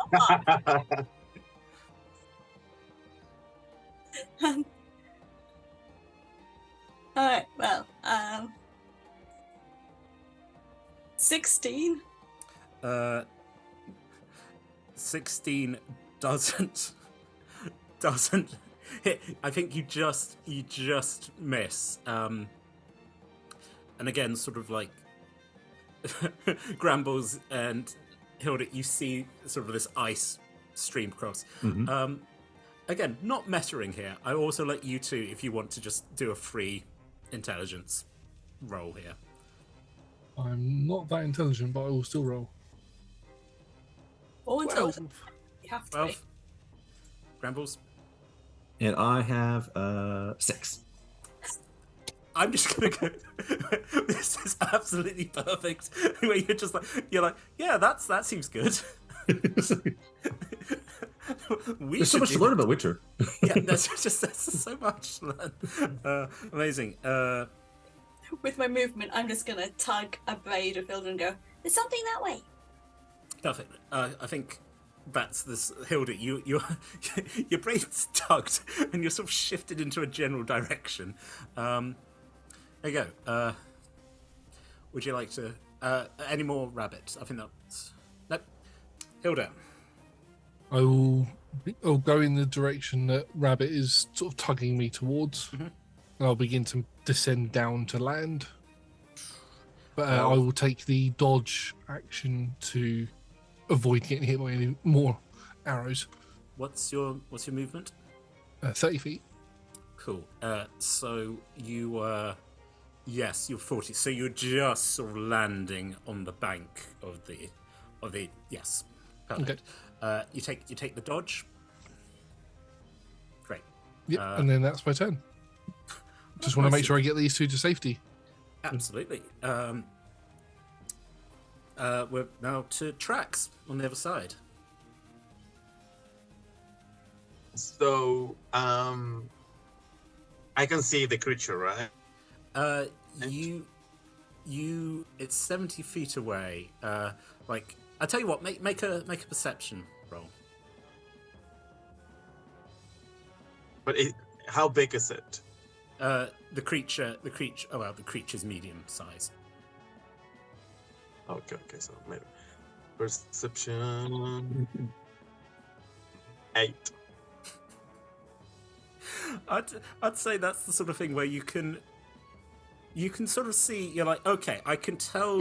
It's like 70 feet away. Like I can see that things are moving, but it's not like you go, there it is, I spot it. So I think if you given yeah, go.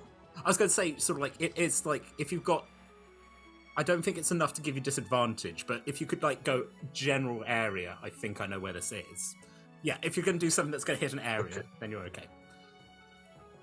How about me being a spell sniper? Like, ooh. I guess, like, given that the cantrips go up to 240 range, I think I quite can pinpoint.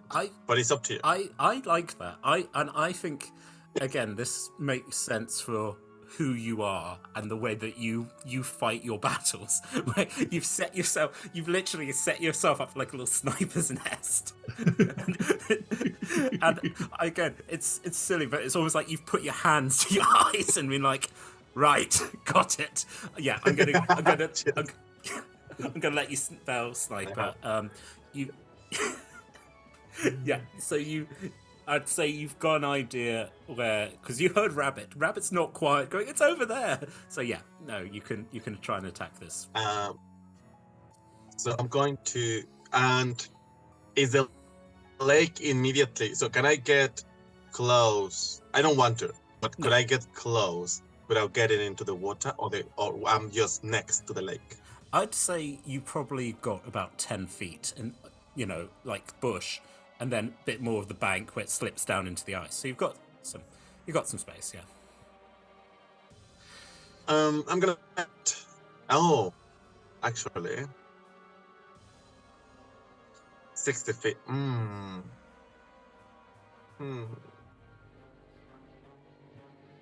Do they need it? I feel like they need it. I'm gonna walk 10 feet. To be 60 feet away from the creature. Mm-hmm. And I'm gonna cast Fairy Fire on the creature. Oh. Dexterity 17, please.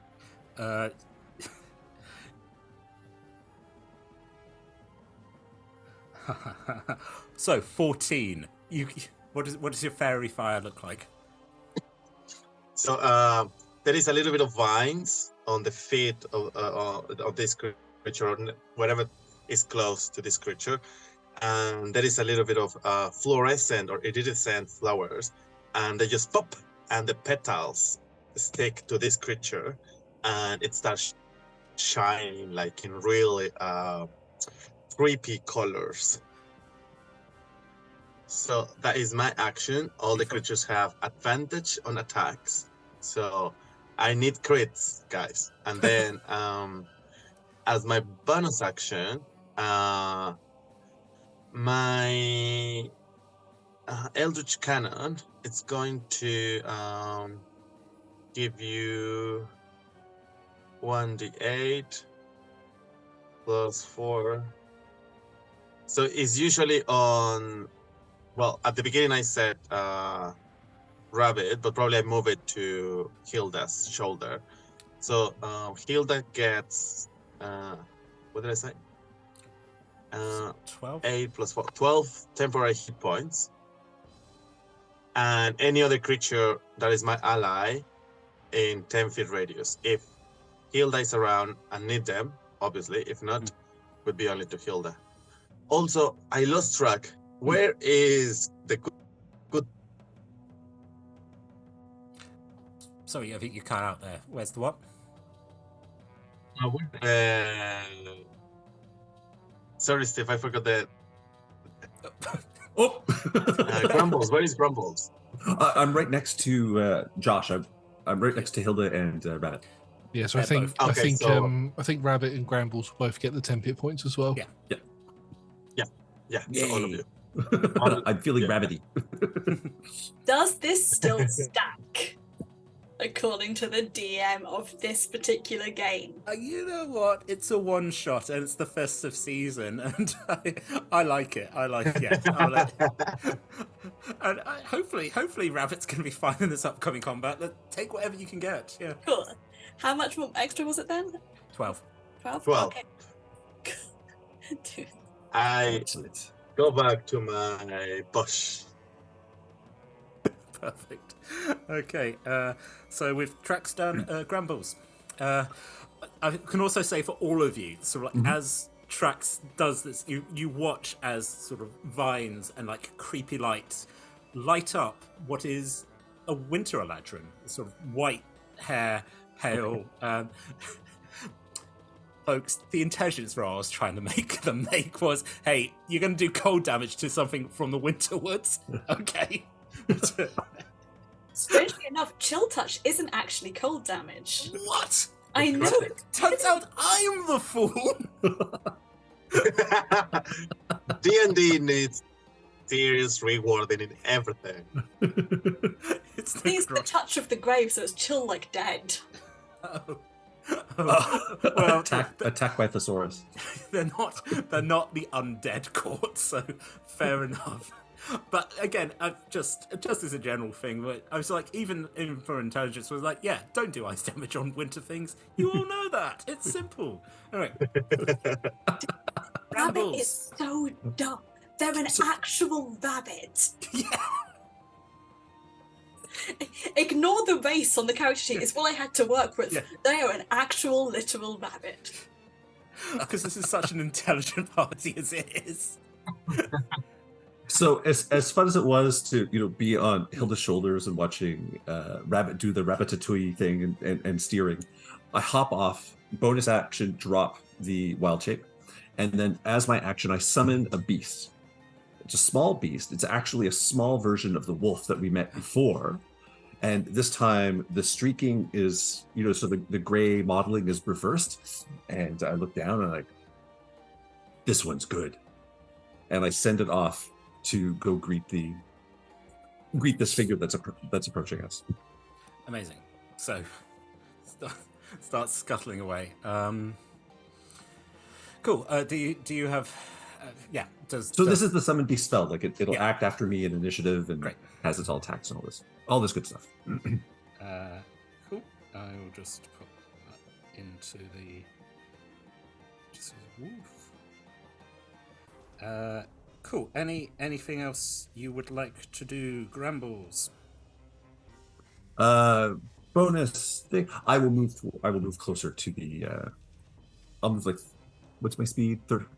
25 feet. I'll move closer towards the Eladrin and get ready. the Eladrin, who's looking very annoyed. Okay, with that, we now go to Little Wolf. What you up to, Little Wolf? Ooh. Little Wolf. Little Wolf has a. We'll run the whole distance and just sit at alert at the Eladrin. So it uses its action for 30 and then. So it's by the feet of the Eladrin, who's just like, can I help you? Treats? No, well, sorry, I can't. I tell you what, why don't you, you're Winter Wolf, why don't you come join us and I can give you as many treats as you like? No treats. And then we'll bite. Fair enough. You tried diplomacy. I tried diplomacy. So it is my spell attack modifier to hit, which is +5. With advantage. Yes. With it, good. So let's do that again.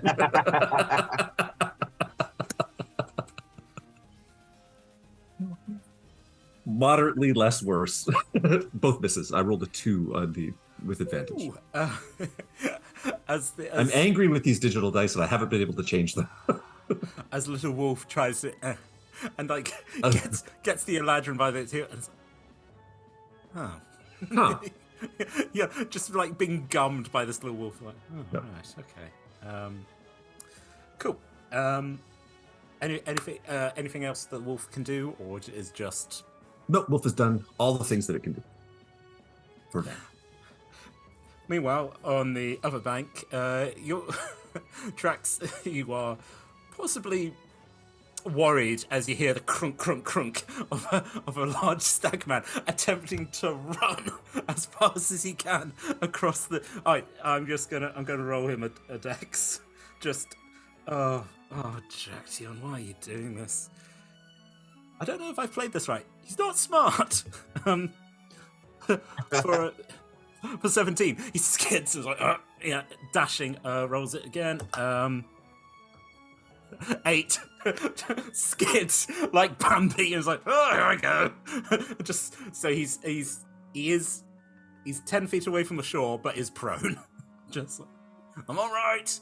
As the ice sings the sound of something going over it. It's pretty thick because of the sudden ice flash, but ain't good. It's at this point something else starts coming out of the woods. Someone who's not dressed 100 miles away from Hilda. It's a woman. She's also in armor, sword by her side. A sort of wood elf. Wearing a necklace around her neck. Across her chest, though, is the insignia of a snake. Where she sort of looks up and down, sort of like points at you. And was like, draws her sword. And was like, and then does the come have a go if you think you're hard enough. She is going to take a stab at who can she? Yeah, I mean, Rabbit's completely hidden. Grumbles. I'm afraid it's gonna be you, Hilda. She's just gonna. 13 doesn't hit. Oh no. A 27 does. Yes. And another 27. Yes. Oh. Ow. Okay. That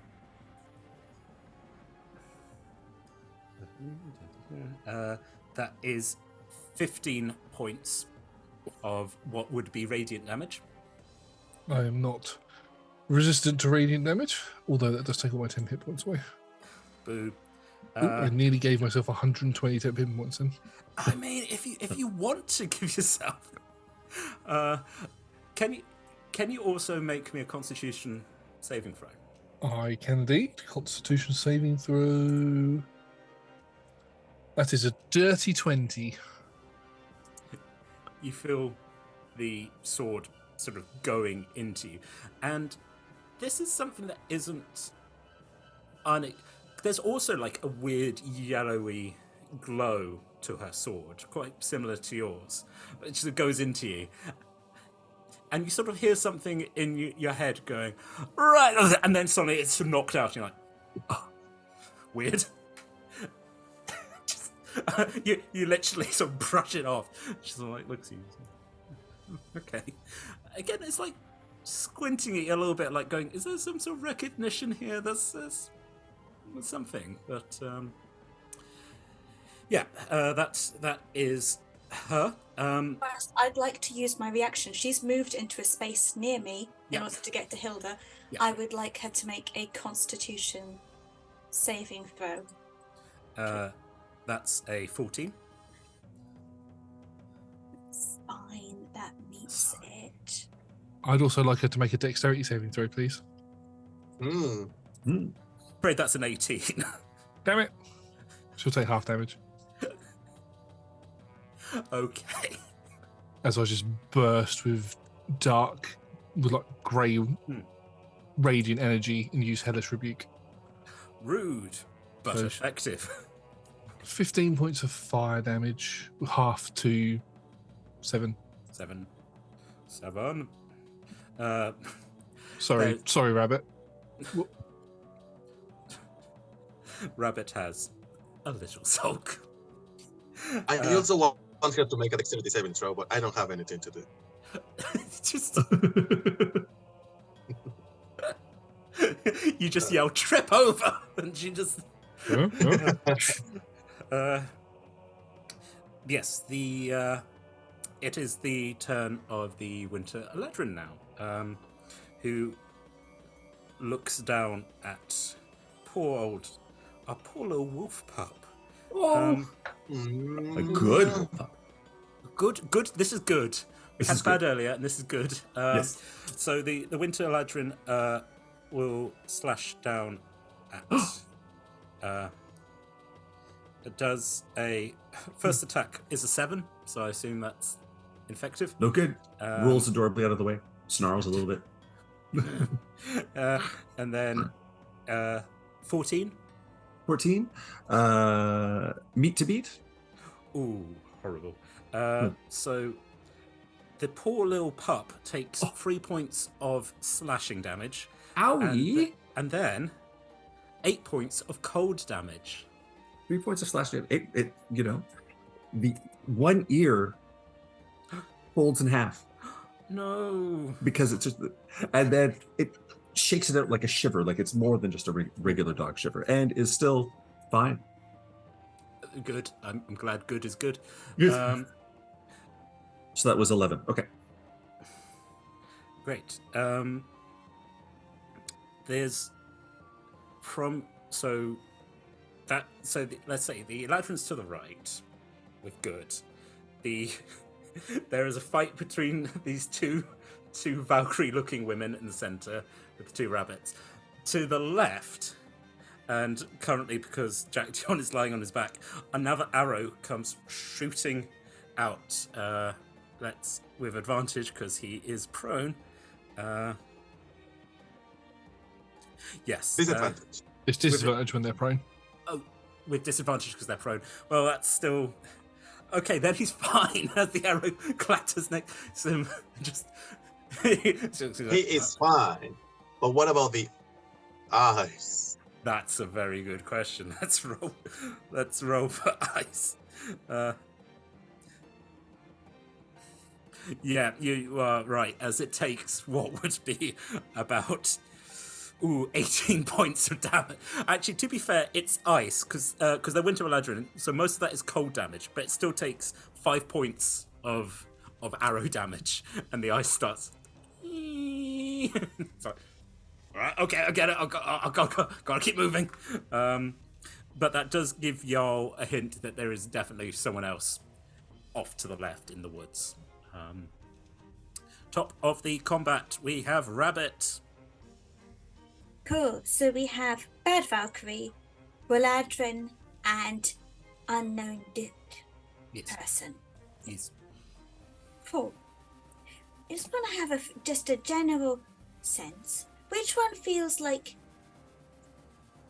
Which one do I like the least? Well, interesting. I mean, the bad Valkyrie has just stabbed Hilda and has like tried to pour energy into her.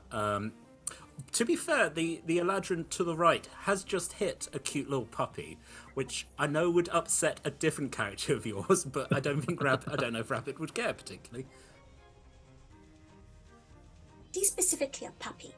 Puppies Yes. are children. Yes, You don't attack children. you absolutely don't. You have to have some morals.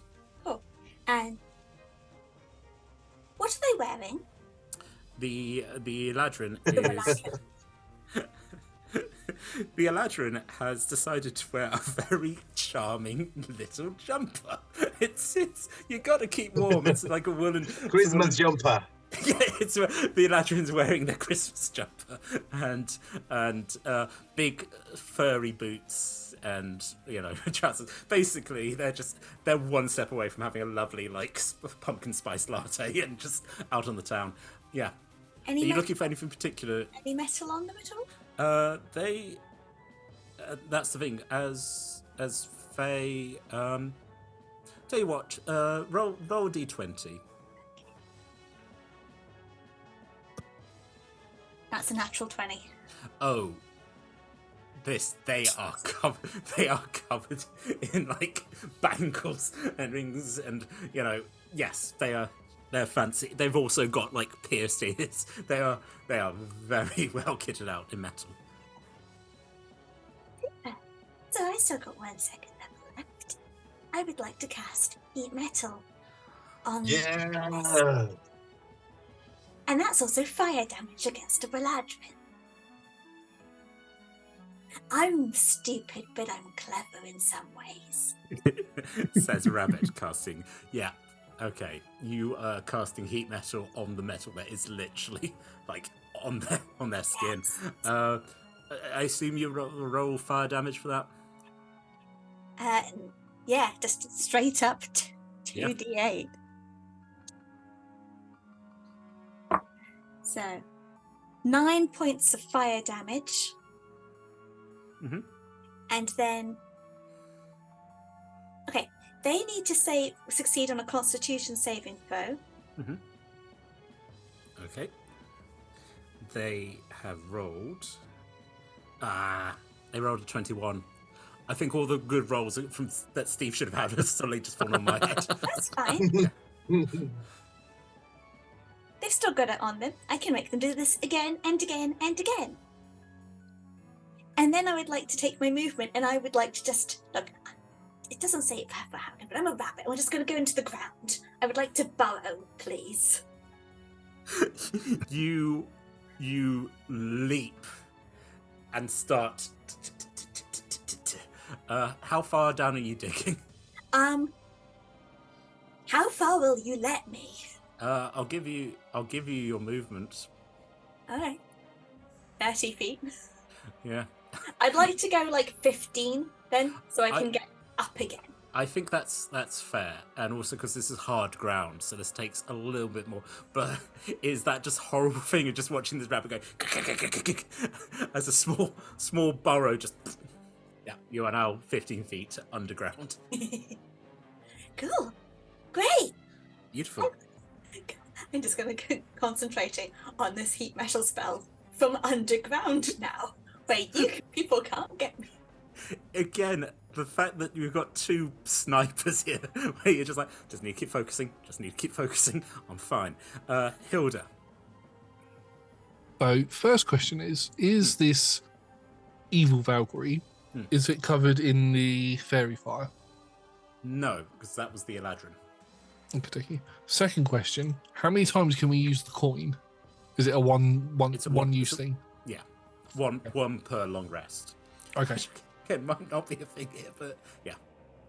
Yeah, it might not be a thing. You know what, fuck it. I'm going to, as she's just stabbed me and the swords come out, I'm just going to grin with a bit of blood pouring out of my mouth, and I'm just going to get into a battle position. And as I thrust my arms down, my sword glows with almost like a white heat as I cast Searing Smite at first level on my sword as a bonus action.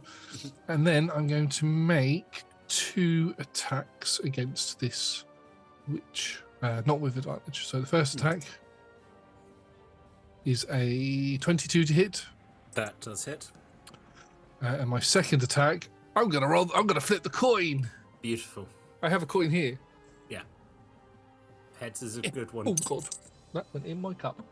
Oh, dear. And it's heads. I believe my cup was empty, so Blessings of the autumn course upon you.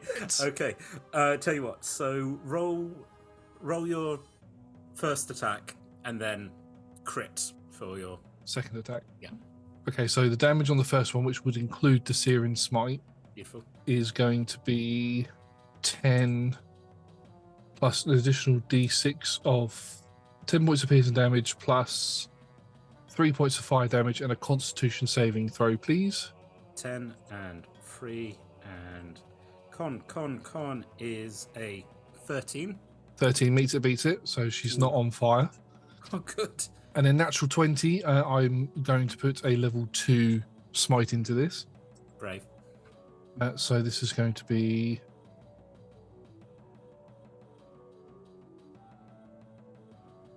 12 plus another d6. So 18 points of radiant damage. 18 points of piercing damage just from the short sword. And then it would be... She's not undead or anything.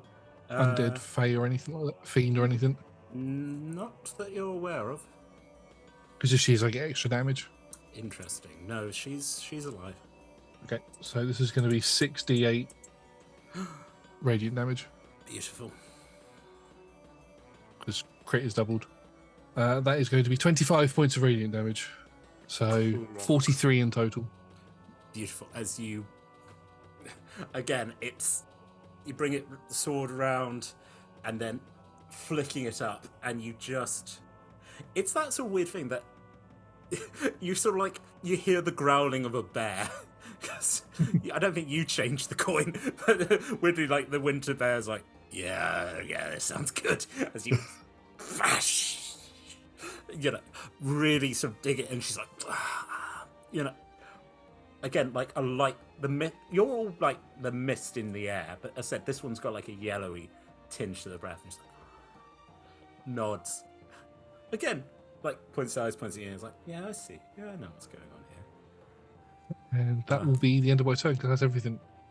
I'm nearly out of everything. Good. Good.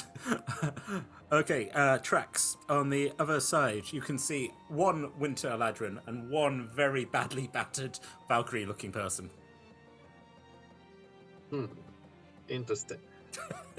Now, hear me out.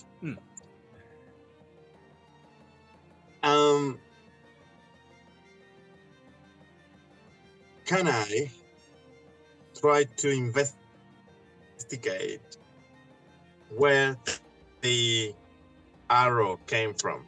Absolutely. I'm gonna roll my coin. Oh. So I'm gonna roll D100, 50 plus heads. Yeah. Heads. 71. So it's a natural 20 to whatever roll you want me to do to see where this other sniper is, because now it's a one-on-one sniper. Perfect. Again, the coin goes, you hear the growl of the bear, and instantly, like a video game where you like flash like heat, and you're just like, I almost want to be like Fallout, where you're like boop boop, and as it just the Eladrin like behind the tree with a bow and arrow, who can't see you, but then it's like, you definitively know that's exactly where they are. And I think I might even give you... I'm going to give you advantage on this attack, because you're like, I know, boom, you're exactly there. Yes. So let's roll with advantage. 24. Hits. For Oh, no good. 5 plus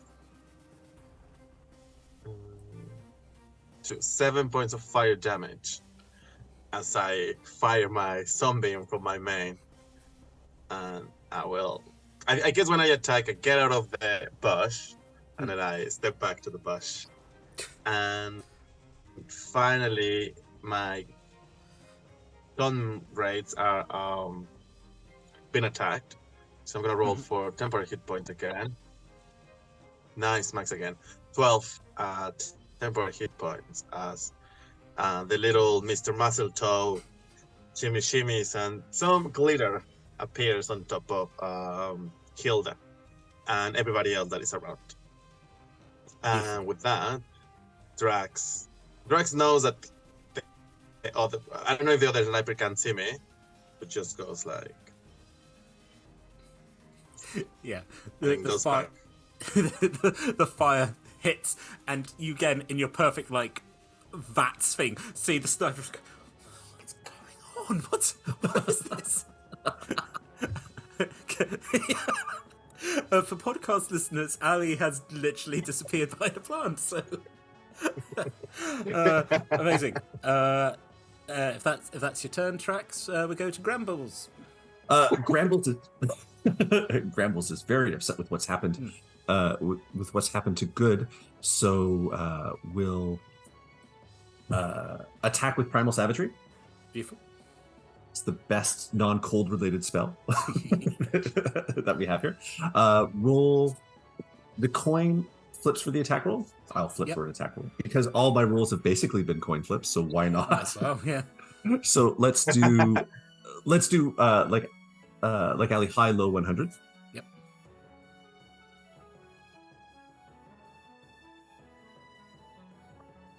It was high. Folks, you love to see it. Again, the three of you just hear a voice go, "Would you consider coming and fighting for me? I love it!" And you're like, "Oh gosh, ow, too loud." But yeah, that's a 20 for you. That's a 20. All right, so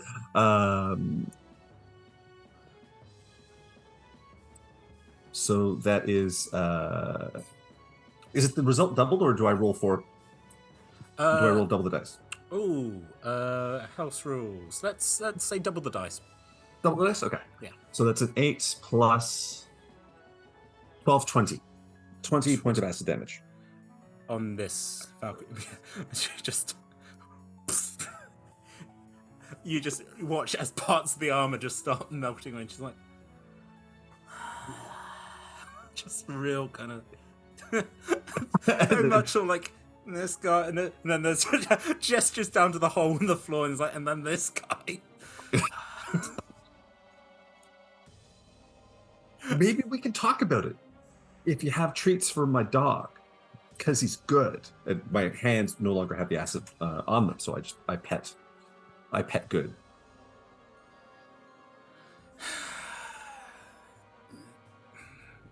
Just sort of like gestures, and so like as she lifts her head, you can see there's like a scar around her neck, and she's like sort of shrugs. She can't talk. And then goes, wait, and then like gestures to the Eladrin. It's like the Eladrin's like, I don't want to give the wolf treats. And the knight's like, what you gonna, again, there's so much of like, hey, what you gonna do? Although actually sort of I tell you what, make a persuasion roll. Make a persuasion roll? Yeah. 10. She sort of like is very much like, you see her being like, what you gonna do, really? Yeah, like I've got a job, appreciate it, but nah. Cool. Any bonus? The bonus would be no, I don't have a bonus. That's all good. Okay. We're now to Wolf. So Wolf is Wolf doesn't like the Eladrin, so we'll take another bite, really, and see, the armor's sort of tearing and wearing, and the metal's getting hot, and we'll just make a grab for it. So that's +5 with advantage because the thing is still there. It has advantage when it's near an ally, and I'm an ally. That sounds good. That sounds good. Let's see, Wolf. One good. Nope. Just a baby. I made it too small. Just a baby. Just a baby. Just a small little guy. Again, as this puppy is just gnawing at the fluffy boots of the Eladrin, he's like, just stop, get off, you horrible mangy thing. Okay, that's Wolf. Jaction manages to sort of unremarkably rolls. It's like gets to his feet. It's like, all right, I'm here. I didn't fall in the lake, and hello. I assume you're the new champion. And she's like, no. Right. Gonna hit you with my. That is a 19. He does. He just with his sword just does 9 points of damage at the side of this. Who is just like, oh, she's very done. And then he's like, anybody damaged? Everyone okay? Actually, Hilda, you're looking a bit. Got a few cuts and scrapes, but other than that, look pretty good. Would you like some assistance? Yeah, sure. if you're gonna throw some my way, might as well. So that's 6. Oh, that's not too bad. Just again watching this combat, as you just see this deer arm coming round with a potion. It's like, open up. Pours into your mouth. Then gets the piece of rag and just cleans. You now regain 14 hit points. And you needed 3, but okay. Can I have the rest as temp? Tell you what. Yes, why not? Yeah, 11. Thanks. I think that should be a rule anyway, because that just makes it. I think I like that. Just again, because this is the Feywild, and this is actual.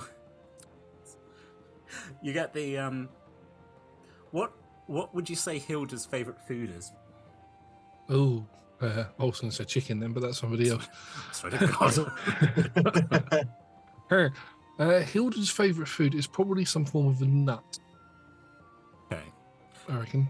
I think that's also because, again, we're being seasonal. There's sort of the hint of sort of a warm and a nutty drink, sort of hazelnut.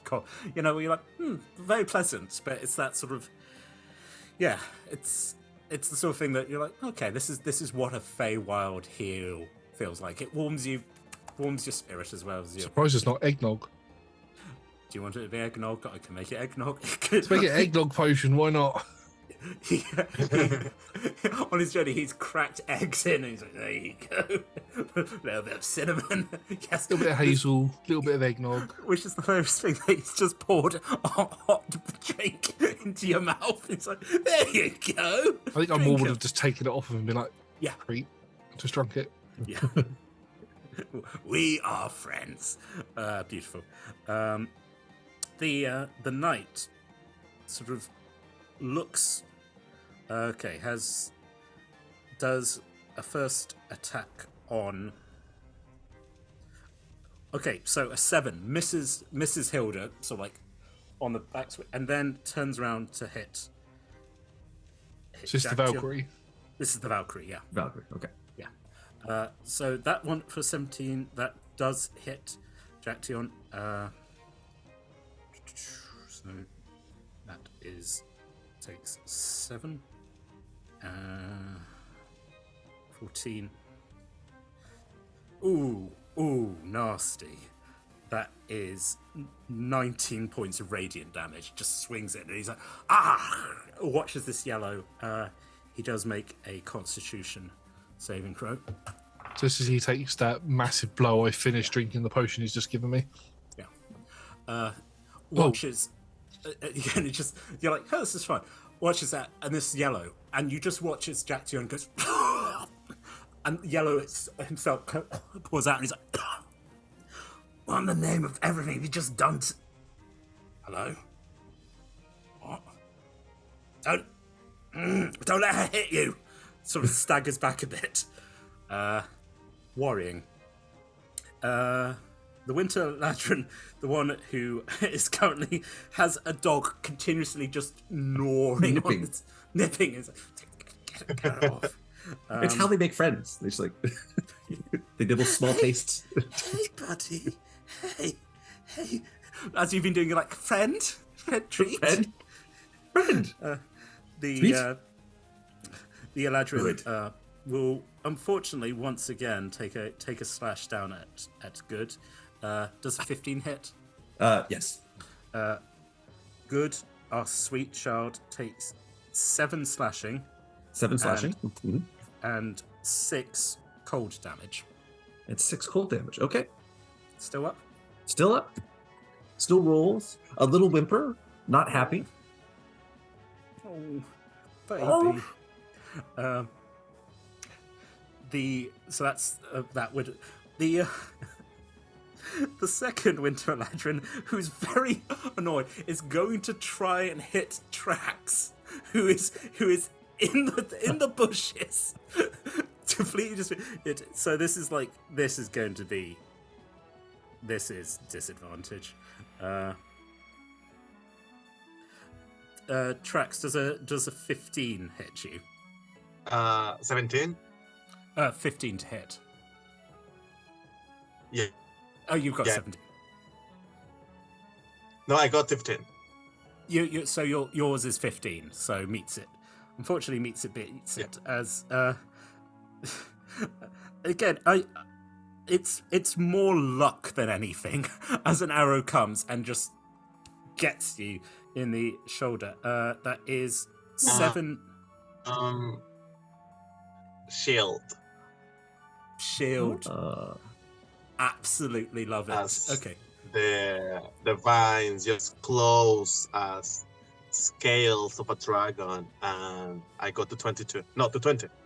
A 20. Okay, so that also. Right, so great. First hit just scales. Perfect. Unfortunately, on the second attack, I got a 24 and a 25. So this one will hit. But you take 7 points of piercing and 7 points of cold damage as the arrow just, it's like, again, like first one gets caught, there's a pause, and it's almost like it loops over and just like gets you in the shoulder, top of the shoulder. You're like, my dude, hey. So 7 cold and how many piercing? 7 piercing. Ouch. Says the bush.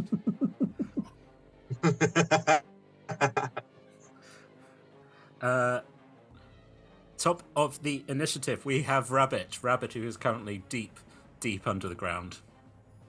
So what I want with my movement is essentially kind of use everything I've got to kind of go in some like angles so that I'm not like there's the hole going down, but then underneath it I've actually moved around in a few different places. Is you just burrowing around? So basically, I don't want them to be able to go, oh, there's the hole, shoot. I want to be somewhere else. And then I also want to be, so I'm within, even underground, within 10 feet of both sets of Valkyrie and Beladrin. Yeah. As I'm writing them in my notes.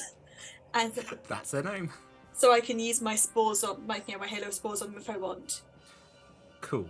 With my bonus action, I want to just redo the heat metal on the Beladrin. Fine. You don't need to see them because you don't need to see them. Great. Go for it. Don't need to see anything. That's 12 points of heat fire damage. Oof. And a Constitution saving throw on their part. Sure. you hear muffled through the ground intense swearing. 17. Damn it. Well, So I was... doesn't matter. Look, the Constitution saving throw just gives me a fantastic side effect. And then with my might not do much, with my action, I don't need to see them to cast Chill Touch.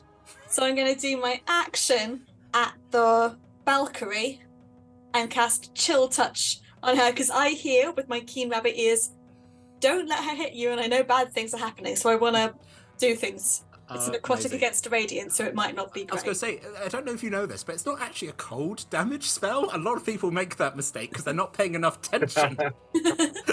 That's perfect. Okay, so what do you need to do? So,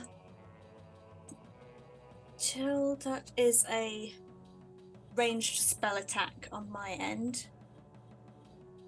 Use this one. Which is... That's a natural 20, baby. I'm rolling well. Didn't even have to use your coin. Go ahead. So, I don't know how that's 2d8 doubled though. So 4d8 necrotic damage. 4d8s. I can't read today. This doesn't affect me. I never learned to read. No. Oh, it's the same ones I was using for something else. That's why they're out in the wrong place.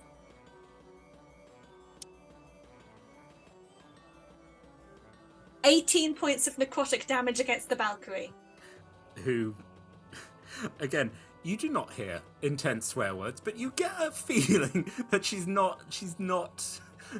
nonplussed by, and a little bit of like vibration where she's obviously like stomping her feet a bit, like going, she knows you're down there somewhere, but I'm 10 feet underground and they don't know where. Exactly. So that's question. Who is under the hit metal spell? The Eladrin, the one that's being attacked by the... Just the Eladrin, okay. Yeah. Not the one you're Because in a sniper they duel with.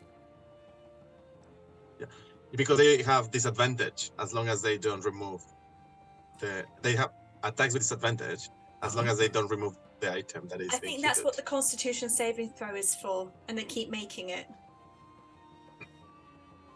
No, okay, yeah. It makes sense that they are sizzling. Hilda. Sizzling. I would like to furl my wings out as far and wide as I can to cover as much around me as possible, and I'm going to step in between this evil Valkyrie and Jaction so she can't try and strike him again, try and hide him behind my wings. And then I would like, as I sort of sidestep, I'm going to take like a slash at her leg, spin the blade around, and then go for a slash across her chest. Absolutely. 2 attacks. The first one is going to be a 19 to hit. That does not hit. Oh, and then the second attack is going to be... Oh, I thought that was an actual 20 then, but that's an 18 to hit, which also won't hit. Yeah. Ching, ching. And then that will be the end of my turn. So annoying. She does the finger wag at you. Oh, what? She just blocks my weapons, blocks my attacks with her fingers. Ooh. Oh. Kicking. He's like, hey.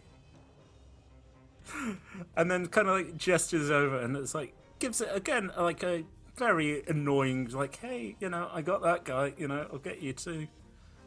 I'm just making sure that I'm blocking her, stopping her from being able to get to Jaction. Absolutely. Trax. You're in a bush. There's an arrow sticking out of you. Ouch. The arrow starts burning up, and I use that fire to cast another fireball. Beautiful. The old Mr. Conceal. Are you going for your sniper enemy or? 27 to hit. Cool. And this is the Eladrin that you've been fighting, right? You still The one that is the archer one. the archer one, yeah. Cool. 27 will hit. Do your damage.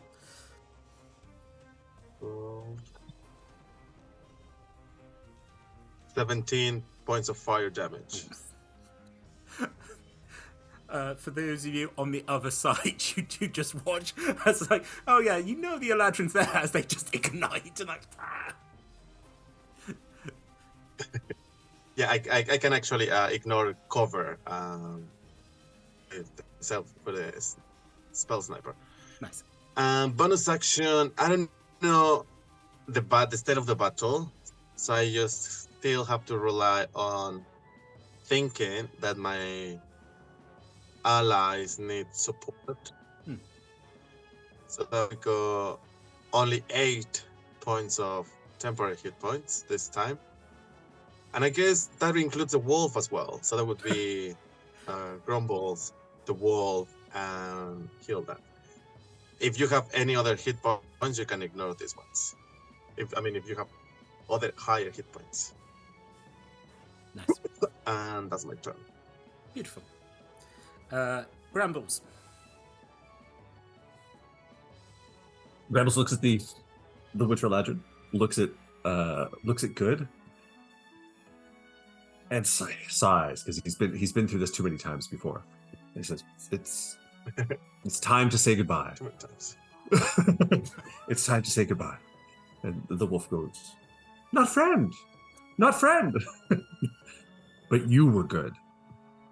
And he look at the Eladrin goes, "You can tell a lot about a person by how they treat the dogs." So I drop concentration to upcast Moonbeam on the Eladrin. That's good. Goodbye. Goodbye. And the lights from the dissipated summoned creature form the light of the Moonbeam. Again, you just hear a woo. Womp. Yeah. So Amazing. So it's a con. It's a con 13 save. Amazing. Ooh, that is a 22 though. Oh, it's a 22, so it's half damage. Yeah. Instead. So that is 26 halved, 13 radiant. 13 radiant as the light of a wolf, just straight down. And I think again, because I was saying a lot of this is happening like in the dark, at night. But suddenly there's now just the glow. To the left, an Eladrin has caught fire. To the right, an Eladrin is blasted by the actual moon. Just like grand. Gambles, any more you want to do? I will. I have a bonus action since I don't have since Good's no longer around. So I will summon. I'll summon a spirit totem.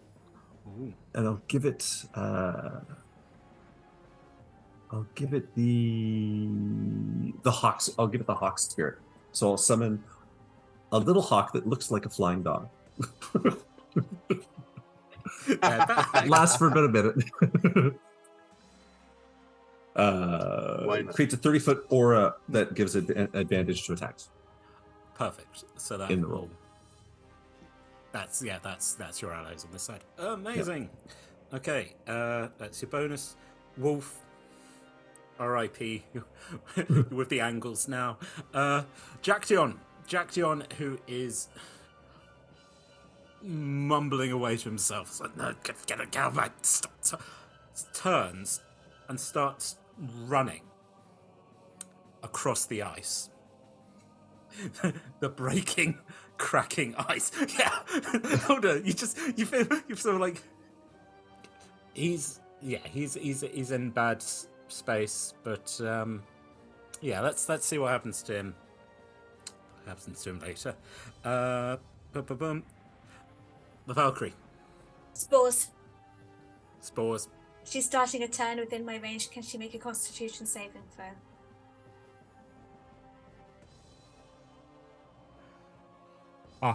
Ha. It's a nat 20 for 23, so Fine, I have to do it anyway. says the voice from under the feet. Cool. She also, if you're planning on giving her any hit points back, she can't do that until my next turn. Well, maybe she doesn't get her eggnog then. She gets no eggnog. Not good enough for eggnog. She makes 3 attacks. Okay, first one is going to be for Hilda. Does a 27 hit? Yes. Oh, Cool. She'll make another one on. She will aim for Gramble. Does a 14 hit? Yes. Cool. And then makes one on. She missed. So 13 would have been for Hilda. So fine. Okay. So first. So for Hilda, you take 14 points of radiant. Owie. Gramble, you take 15 points of radiant. Ouch. Okay. Can you both make me Constitution saving throws, please? Yes. Yes. Here we go. Ooh, I got a 10. Cool. 4. I have a question. Yeah, boss. Oh, actually, Grambles, because Grambles is within 10 feet of me, he gets +2 because of my aura. Okay. Aura of protection. As an Oathbreaker, I still get it. Beautiful. My question is, we obviously know what this yellow mist stuff is from Trust and Glass. If anybody hasn't go see it, go check the YouTube link in chat now. Does it class as a disease? As a paladin, you're trying because you can't contract diseases. Is that I'm you're on my thinking? own. Interesting. I'll tell you what, I'm going to let you re-roll your Constitution, because no, but I also wanted to see how this works out. 22. Amazing. Yes. I haven't used my luck coin yet. Oh, would you like to try Could and I save use it to on save behalf of Gramble? somebody else for Grambles? Absolutely. My goodness. He's part of my Warren. He is. So I'll do the same thing. Look, this is what I've got. It's a giant D100 and it's amazing. yay. I Well love done. Oh, that. it looks like a disco ball. I love it. It is. It's also literally a legit weapon. It's so heavy. But yeah, 50 and above, is it? Yeah. Is It's a 20. 20. Let's go see. Dudes, I'm doing well. That's 100. That's the 20th of 20s. I'm not joking. That's... In the situation that is to come, and if people ever think they need to make some kind of vaccination to what is known as the yellow bullshit, Gramble's blood is one of the major parts of it. As it's slash. You both sort of, you're like, oh no, that really hurts. You both hear a voice in your head going, absolutely not, no. Oh, a fucking coin! And just the severed. I'm even Wait, Gramble. I know that voice. Yes, you, Hilda, you have a moment of just going, yeah, he's dead. So, you get a feeling that if you were to get out of this, you might have to send another letter to your mother. Going, hey, Mum, I think I've worked out something. Amazing.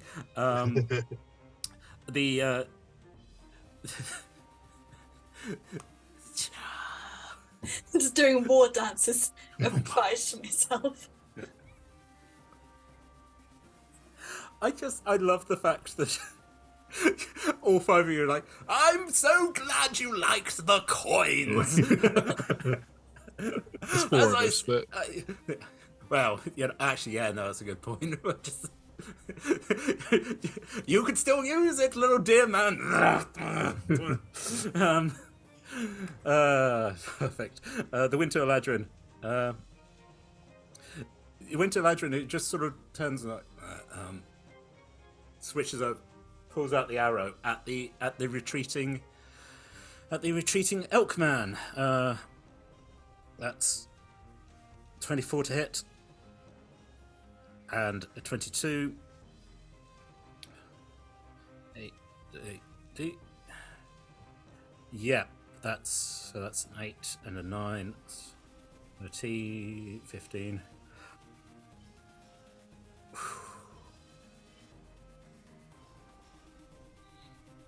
When hunting, you probably want to make something quick and effective. If you're kind when you're hunting the stag, you don't want to cause something that's going to cause too much pain. You want it to be quick and effective. Straight into the back of the head, which is exactly the blow that takes down the autumn stag straight for it, and you just crack down onto the ice. That starts splintering around him. The Winter Ladrin's like, and that's for the fucking dog. Ow, the moonbeam. The moonbeam. Moonbeam. Do they take? Because they haven't. Yeah, moonbeams. The moonbeam start a turn. Yeah. Con save.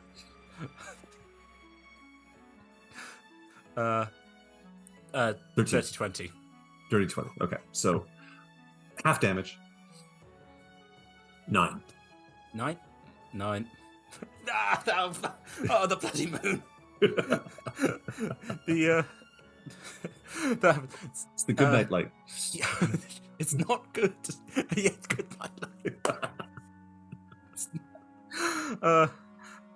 The second Winter Ladrin just sort of like steps out onto the ice with, not too much worry. Walks over to look at the fallen body of the stag man. He's like, picks him up by his antlers, turns him around to face you, gets a sword, starts cutting straight down the side of him. It's Rabbit has absolutely no idea. All three are bald faces as they start chopping up this man. Rabbit, you're having an absolutely lovely time. And funnily enough, it is in fact your turn. Causing damage, and I saved one of my Warren. I'm good. Dadkin's too far away from me to know what's going on.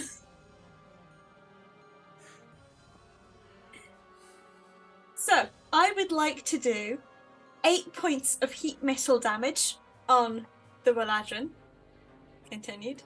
Boom. Heated. Con again. Con again. Con again. Come on. Come on. Why am I doing so? 18. Oh, fine. I want this to work. I like all of you. I don't want work. that to happen. I mean, he could just not. Fine. And then I would like to do cast Chill Touch on the Valkyrie. Go ahead. Cool. Which is plus my attack. Spell attack. That is 25. That does in fact hit. Cool.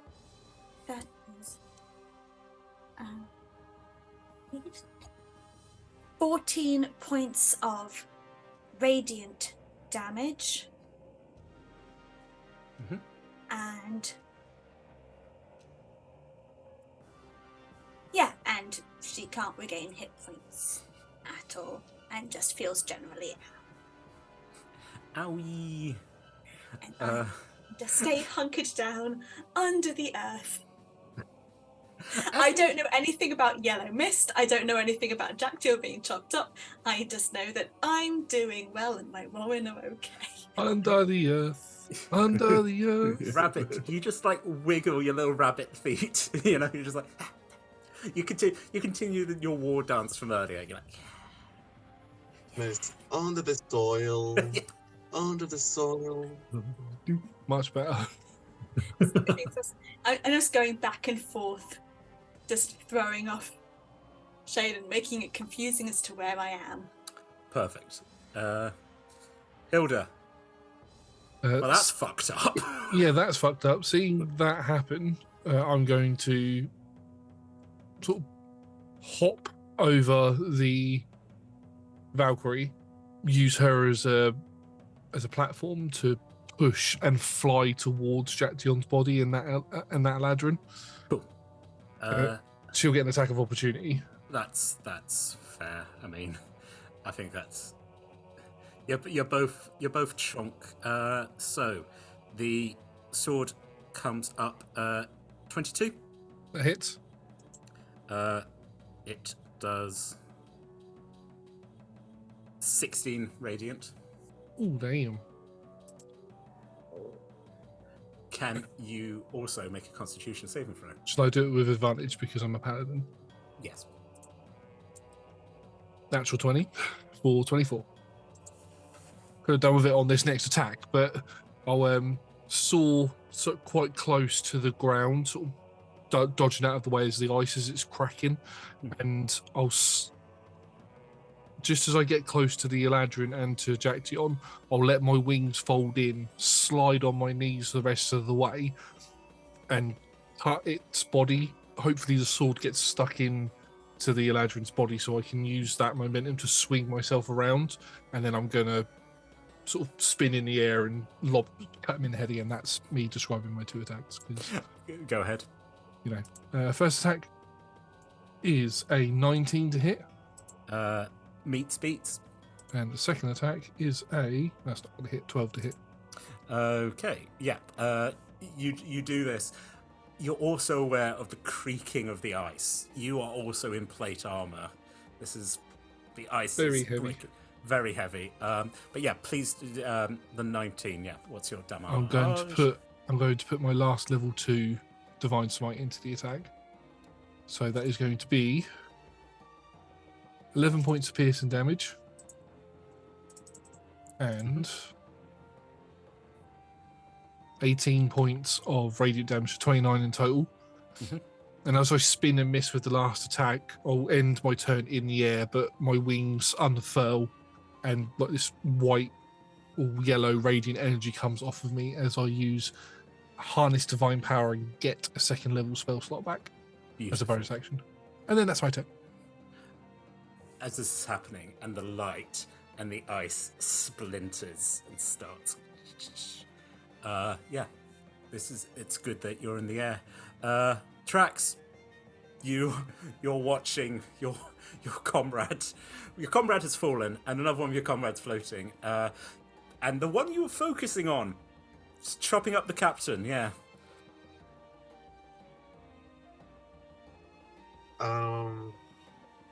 I'm conflicted because is Captain dead or just down? Captain was taken down and then took the damage, so took 2 blows. So I would probably say dead, unless there was some magnificent. Yeah, he got an arrow right into the back of his head. He's gone. Well, that simplified my decision. So, sniper versus sniper.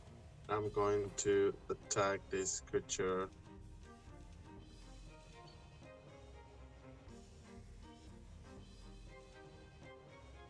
Yes. Perfect. So firebolt Mm-hmm. for dirty 20. Beautiful. And then 7 plus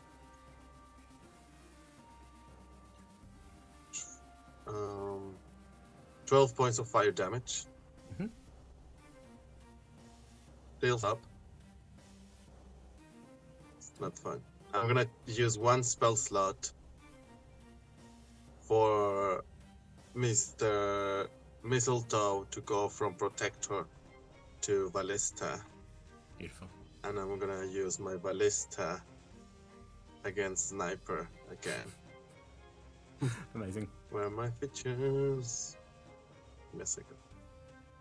Features, here we go. What do I... Actions. How do I attack my ballista? I should know. Here we go.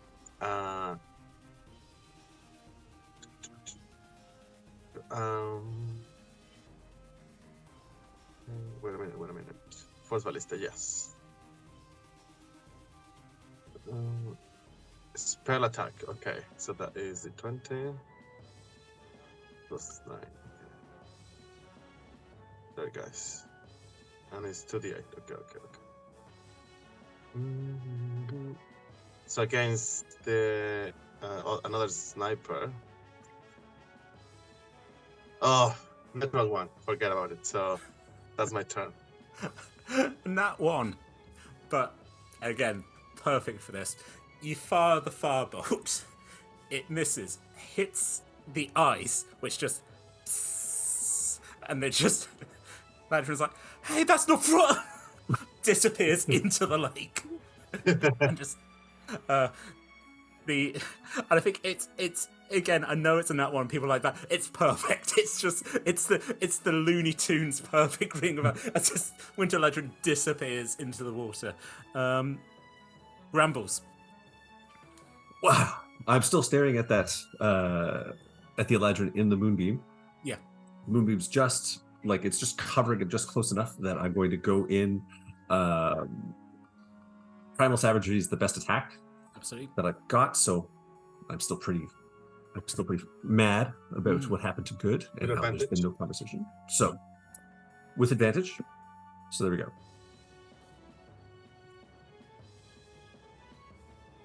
First was there we go, 22 with advantage. That does hit. That does hit for 10 points of acid damage.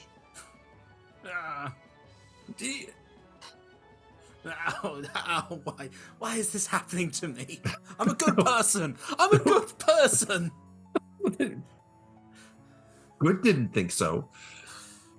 Attack.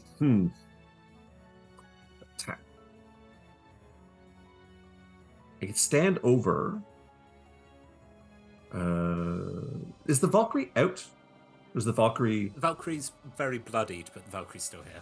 The Valkyrie's still there. Okay.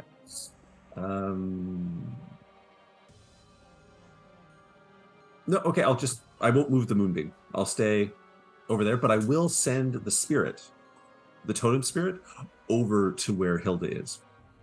Perfect. Hilda and the Valkyrie. So I can use my reaction to grant advantage to an attack anybody makes within that sphere. Hilda is... Yeah, that's perfect. So Hilda's just out on the ice. There's a ring that used to have an Eladrin. Yeah. And the Captain Jacqueline is slowly starting to... it's so bad. It is bad. Which does take us up to... Again, as Jacqueline's body slowly starts disappearing into the ice. I'd say, sort of like, it's almost... He's most of the body's gone now as it's sinking away. The Valkyrie. Constitution saving throw. Beautiful. That's a 5. Yay! Oh, like Steve. Oh. 7 points of necrotic damage from the spores. The mushrooms get her. Grumbles. That's all the only people sort of there watching, like, as again, like the yellow, but there's also now spores in it, and she's like, oh, it just looks so disgusted. It's like, oh, what a horrible day she's having. Great. Yeah, I think she's gonna attack our I was about to say sweet boy. You're only wait, you're still a little rabbit. Yeah, Grumbles, you're still. No, I'm not a rabbit. You're back to your hench. Yeah. Yeah. I'm full size. Cool. It's tiny. She will go. Grumbles. 11 doesn't hit. 11 does hit. Oh no. Let's keep it going. And that's another 11. And okay. And a 17. Oh, 3, hit. Where she sort of is looking, and then it's like, like does the thing of like lifting your head slightly with the sword. She's like, no. Okay. You Off goes the hat. Rest in peace, soldier. 15 radiant. 15 13 radiant. radiant. And 11 radiant. And I'm in death save territory. As you collapse. The light goes out. The light from the moonbeam goes out. And there's one final woo as Goods does acknowledge my fall. Okay. Ooh. The Winter Eladrin out of the moonbeam just goes, you know what? Fuck all of you. And just legs it into the wood. It's like, I don't care what he's going to do to me. Goes, the second Winter Eladrin bubbles come out of the hole. Just, again, it's fine. They're not going to die of the cold, but folks, when you go through the ice on the lake, it's not the cold, it's the not being able to get out again. For those of you, I think Hilda can see, like, even though it's dark, dark shadow they're like 10 feet the wrong way. This doesn't look good. I like that I said that. Josh is like, yeah. Speaking Rabbit, it is your turn. 12 points of heat metal damage on the Meladron as he continues to run away. Oh, God! And then a Constitution saving throw. I like that the Winter Eladrin thought they were done. They were out. Oh, absolutely not. Run away. Ow. 21 con. That's fine. Ugh. I'm just gonna keep casting heat metal as long as until they're out my range. They are not gonna be done till I say that they are done. My dude, stop. And then continue with chill touch. You gotta chill touch that Valkyrie. Let's chill touch her. That's awful. 21. 21. That does hit. Whoa, cool beans.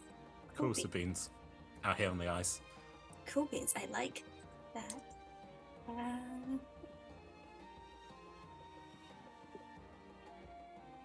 13 points of necrotic damage. Horrible. Horrible. Uh, How close do I feel, just through the mushroomy ambient atmosphere, that both of them are to dying? You get the as you tune into like your spore network, you're like, "Hey, Rabbit, let's have a look. See, well, the Eladrin's pretty okay, even though you keep burning him, and that Valkyrie, she's gonna be with us soon, real soon. Food for the spores." Yeah. Hilda, out on the ice. I am going to fly as fast as I can back towards Scrambles. I'm just going to pile into the Valkyrie, take her out, fall into the floor while attacking her. By all means, go for it. I just look down towards where Jaction is sort of floating. I'll be like, "I'm sorry, it had to be this way." And I just go straight for Grambles. Fair. As his body sinks down into the. Yep. Please. 2 attacks against her. That is a 25 to hit. 25 does hit. And a natural 20. Beautiful. We're at 29. Roll that damage. Right. Just normal damage on the first attack, which is going to be 14 points of piercing damage. That does it. And then Divine Smite level 2, sorry. You might want to save that spell as you just plunge your sword in, and just she's like that kind of like acknowledge, and can you just make I guess like an insight roll? Did she just die from that first attack? Yeah. Okay, so Dying. the second attack, could it just be that I lob my short sword at the Eladrin? Yes. Do the divine smite on that.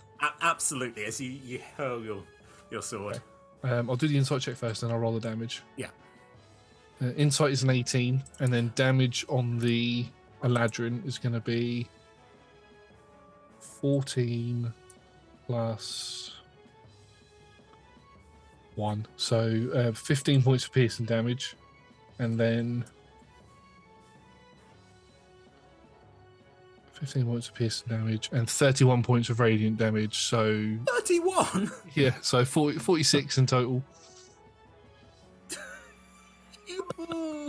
He's not Paladin dead. math, y'all. He's so unhappy. Oh no. Okay. I think just take a moment to enjoy that. I think we've all just got to take a little moment before what is about to happen happens.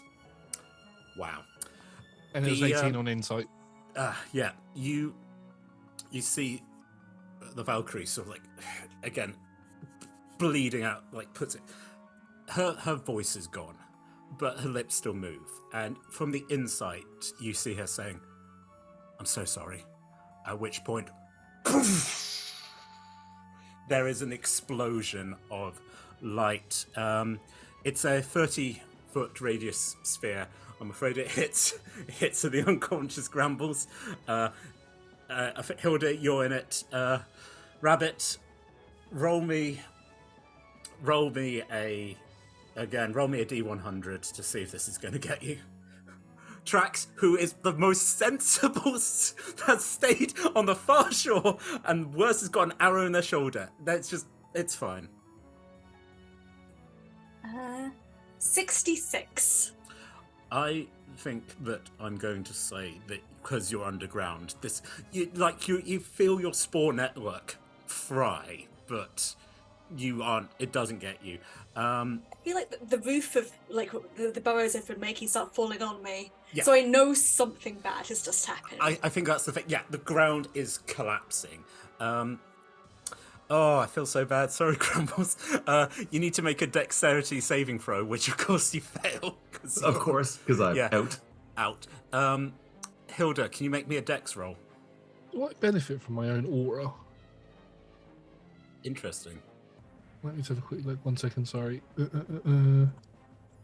What is it called? Aura of protection. Oh no, I grant all friendly creatures. Oh, including me. Okay, so I get a +2 to this. I think that's all included in my stats anyway. But that's a 25. 25. You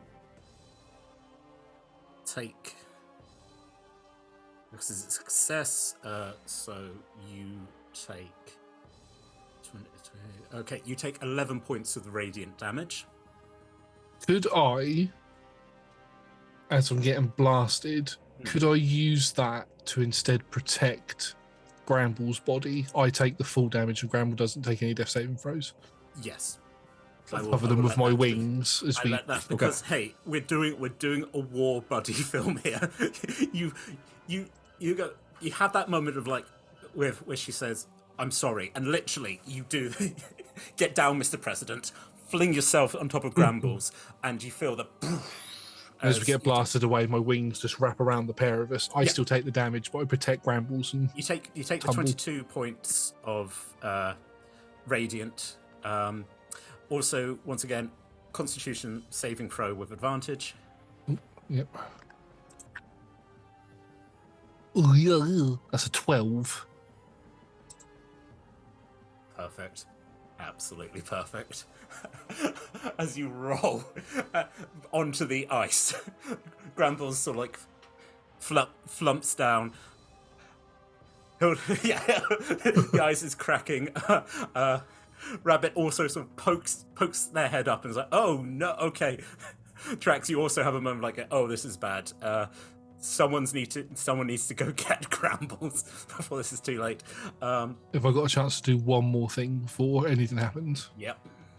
I'll just look to Grambles and I'll just place my hand on their back, because they're obviously in gnome form, and you just hear me say a little prayer to Tyr, the god of war, and I will pump 25 points of laying hands into you. Wow.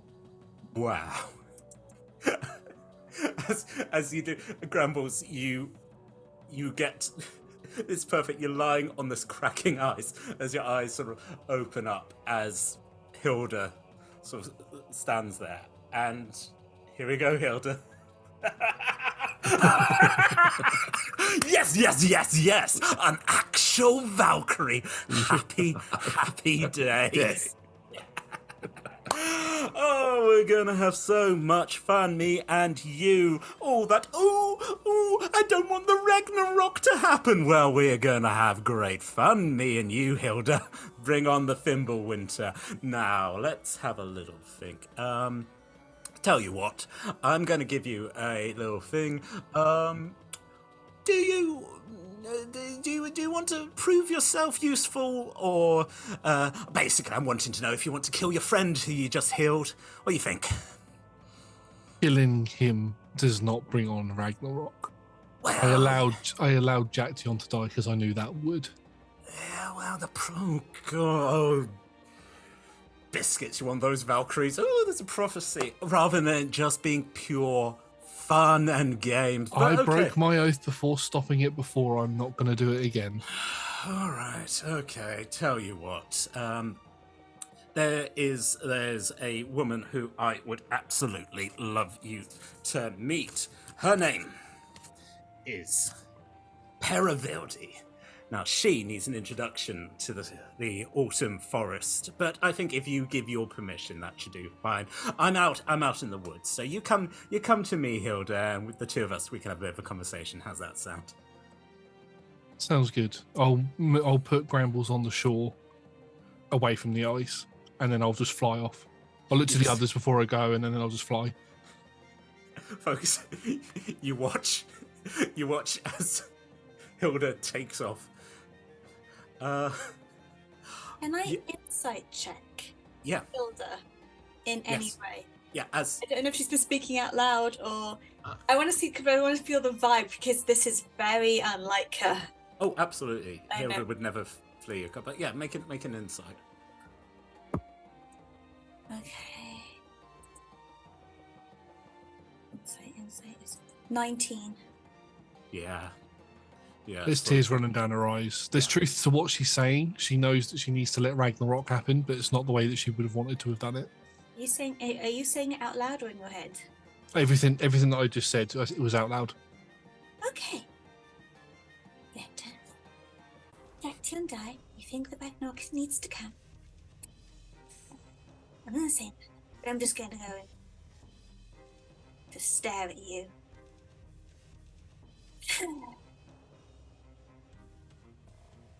Don't suppose we can get the body, right? Do you want to try? I still have a wild shape left. Let me see what I can turn into.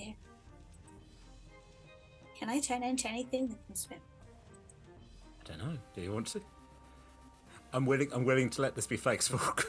Because also, it's the wonderful thing where you're like, you have to have seen the creature. You've seen plenty of aquatic creatures. I would like to turn into a cold weather octopus. One of those lovely guys. you rather got jump, transform, sink down. Yes, octopus. At the bottom of the lake, about 20 feet down in the muck, there is just the body of your captain. It's gonna pop my way up. It's gonna take a while, but I can breathe water. And That's fine. Yeah. And then drag him out, and I've got gentle repose, so I'm just gonna. Oh no! As you reach down, his hands come and grab you. Oh! And again, the side of his face is destroyed, but there's yellow in his eyes. Oh, no, out. I am going to bunny octopus hop out of danger. I'm afraid he's making an Spray him attack with roll. ink! Spray him with ink! No. Does a 22 hit? I'm an octopus. I know you are. Yes, it does. I'm ink clouding. I'm running away. Okay, I think that's again. You take 8 hit points as just he cuts as you ink cloud out of the water, where you just Ink cloud out of the water. Bunny hop back onto the ice, run there and go, no, bad idea. Everything is bad. Okay. Brambles, wake up, we need to go. slap. yeah, just Point me in the direction. Who needs the fight? Dactyon's turned into a creepy, poison, yellow monster who tried to grab me from the bottom of the lake, I don't know what's happened, and Hilda went all really sad and said that she is going to let Ragnarok happen, and she let Dactyon die, and then she was very sad and she flew off. So we need to get Drax and go back home because everything is bad and I didn't get to eat anything. while this is happening, you're just seeing from the ice, and it's not just one, multiple things like yeah, actually, hey, I never want to tell a party what to do, but yeah, get out of here. Yeah. Trax, you picked up the party the 2 survivors come running towards you. Jax is already at home having a cup of tea. Trax just that's perfect. He's like There is a note. There is a note like, be back soon. Be right back. I think this is perfect because you originally were like, hey, maybe this isn't worth fighting a war, where you just were like, nope, juices. Perfect. The two of you, Grambles and Rabbit, can you just make me a survival roll? One of the last Survival? few. Okay. Yeah. 17. Perfect. 23. You two sprint as fast as you can out of Thimblewinter and the lake. Again, hearing the of ice zombies chasing you, but also the of your captain, who's just, why are you running? Ragnarok needs to happen. Bubbles, do everything faster. Grambles, can you turn into anything? What can I turn? I've seen lots of creatures. I could turn into something that I can't turn into anything that flies yet. Can I? I can. Oh, perfect. No. Yeah. So it's not quite. I can't turn. I'm too low level to turn something that flies, but I can conjure something that will help us fly. So, in order, I conjure a giant hawk. Hook. And I wild shape into a bunny again because it works well. And we'll go grab, and we're booking it. Absolutely back to the encore. Where you just you watch once again ice arrows, just, and as you take off, floating into the air, we just look as the body of the autumn stag, the left side of him just rotting and icy, just looks and he's like, it's done, lads, come on. And this ice army turning and walking back. You do indeed arrive back at the autumn court, where Trax is having a lovely biscuit, and have to basically explain, what's happened. And you have never seen Sturshka more upset and more angry. That's so... His name is a curse. No one is to mention the former autumn stag on pain. And it looks at, Twist. You! Well, you're now the representative of the Autumn Forest. I don't care. No more. Just storms off. Then sort of looks at you two. Go rest up. Sawbones. Hey, berries! And just starts. It is a horror as berries are rubbed into your fur. I haven't eaten anything in a while.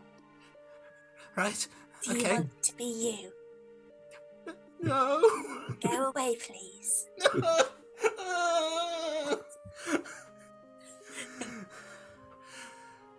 Hilda, in conclusion, sitting in a cave, there is a woman.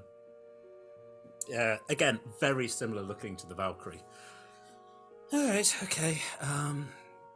Pleasure to meet you. I think the boss introduced us. Pera, nice to meet you. Just shake your hand. Good. So yes, Ragnarok. I need your permission to enter the Autumn Forest so we can get things on the road.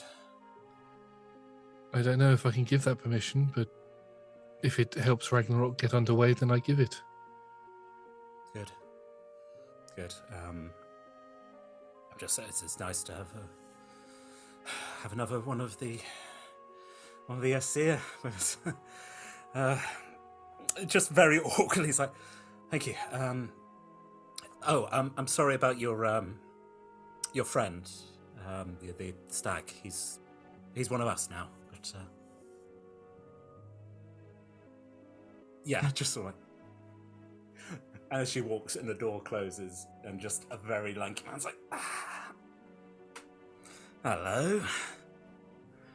Oh, Hilda. Me and you are going to have so much fun on this plane. Now, there's just something else I need you to deal with. Now, tell me, have you ever heard of the gate crashers? At which point, we shall call it a day. Thank you so much for joining us here in the tragedy that is Hilda, sweet possessed Hilda. Actually, I don't know how badly possessed you really are. You're like, I've got 5 more lay on hands, which I can use to either cure a disease or neutralise a poison. Would that work? What, on yourself? On myself, yeah. I mean, do you want to? I tell you what, roll a d20. Let's just see if it works. That's a 10. You try it, and then you just you hear the voice in your head going, No, rude. Very, very, very rude. Oh, I'm going to and you feel something like switching off in your brain. You're like, I don't know how to do that anymore. Oh, great. Oh, no, don't worry. I'll find something else for you to do. Something, once the goddess is dead, then you can sit on her throne. I don't really give a shit. Again, thank you folks very much for joining us here for this little one shot of ours. A kiss. I will just make sure I have the right bit of information. If you have enjoyed the wonderful times that we're putting out here, I do believe there are some other one shots coming from our wonderful DMs. They're all festive. I was about to say they're all fun. They are fun, but hopefully there's less death in theirs. So if you are enjoying us, Mondays and Tuesdays on Roll Together RPG, that's 6 p.m. UK time, and on Fridays you can find us doing either Talk Together, which is our talk show, or Talking is a Free Action, in which the Question Masters put various folks through terrifying dungeons in order to get information and facts.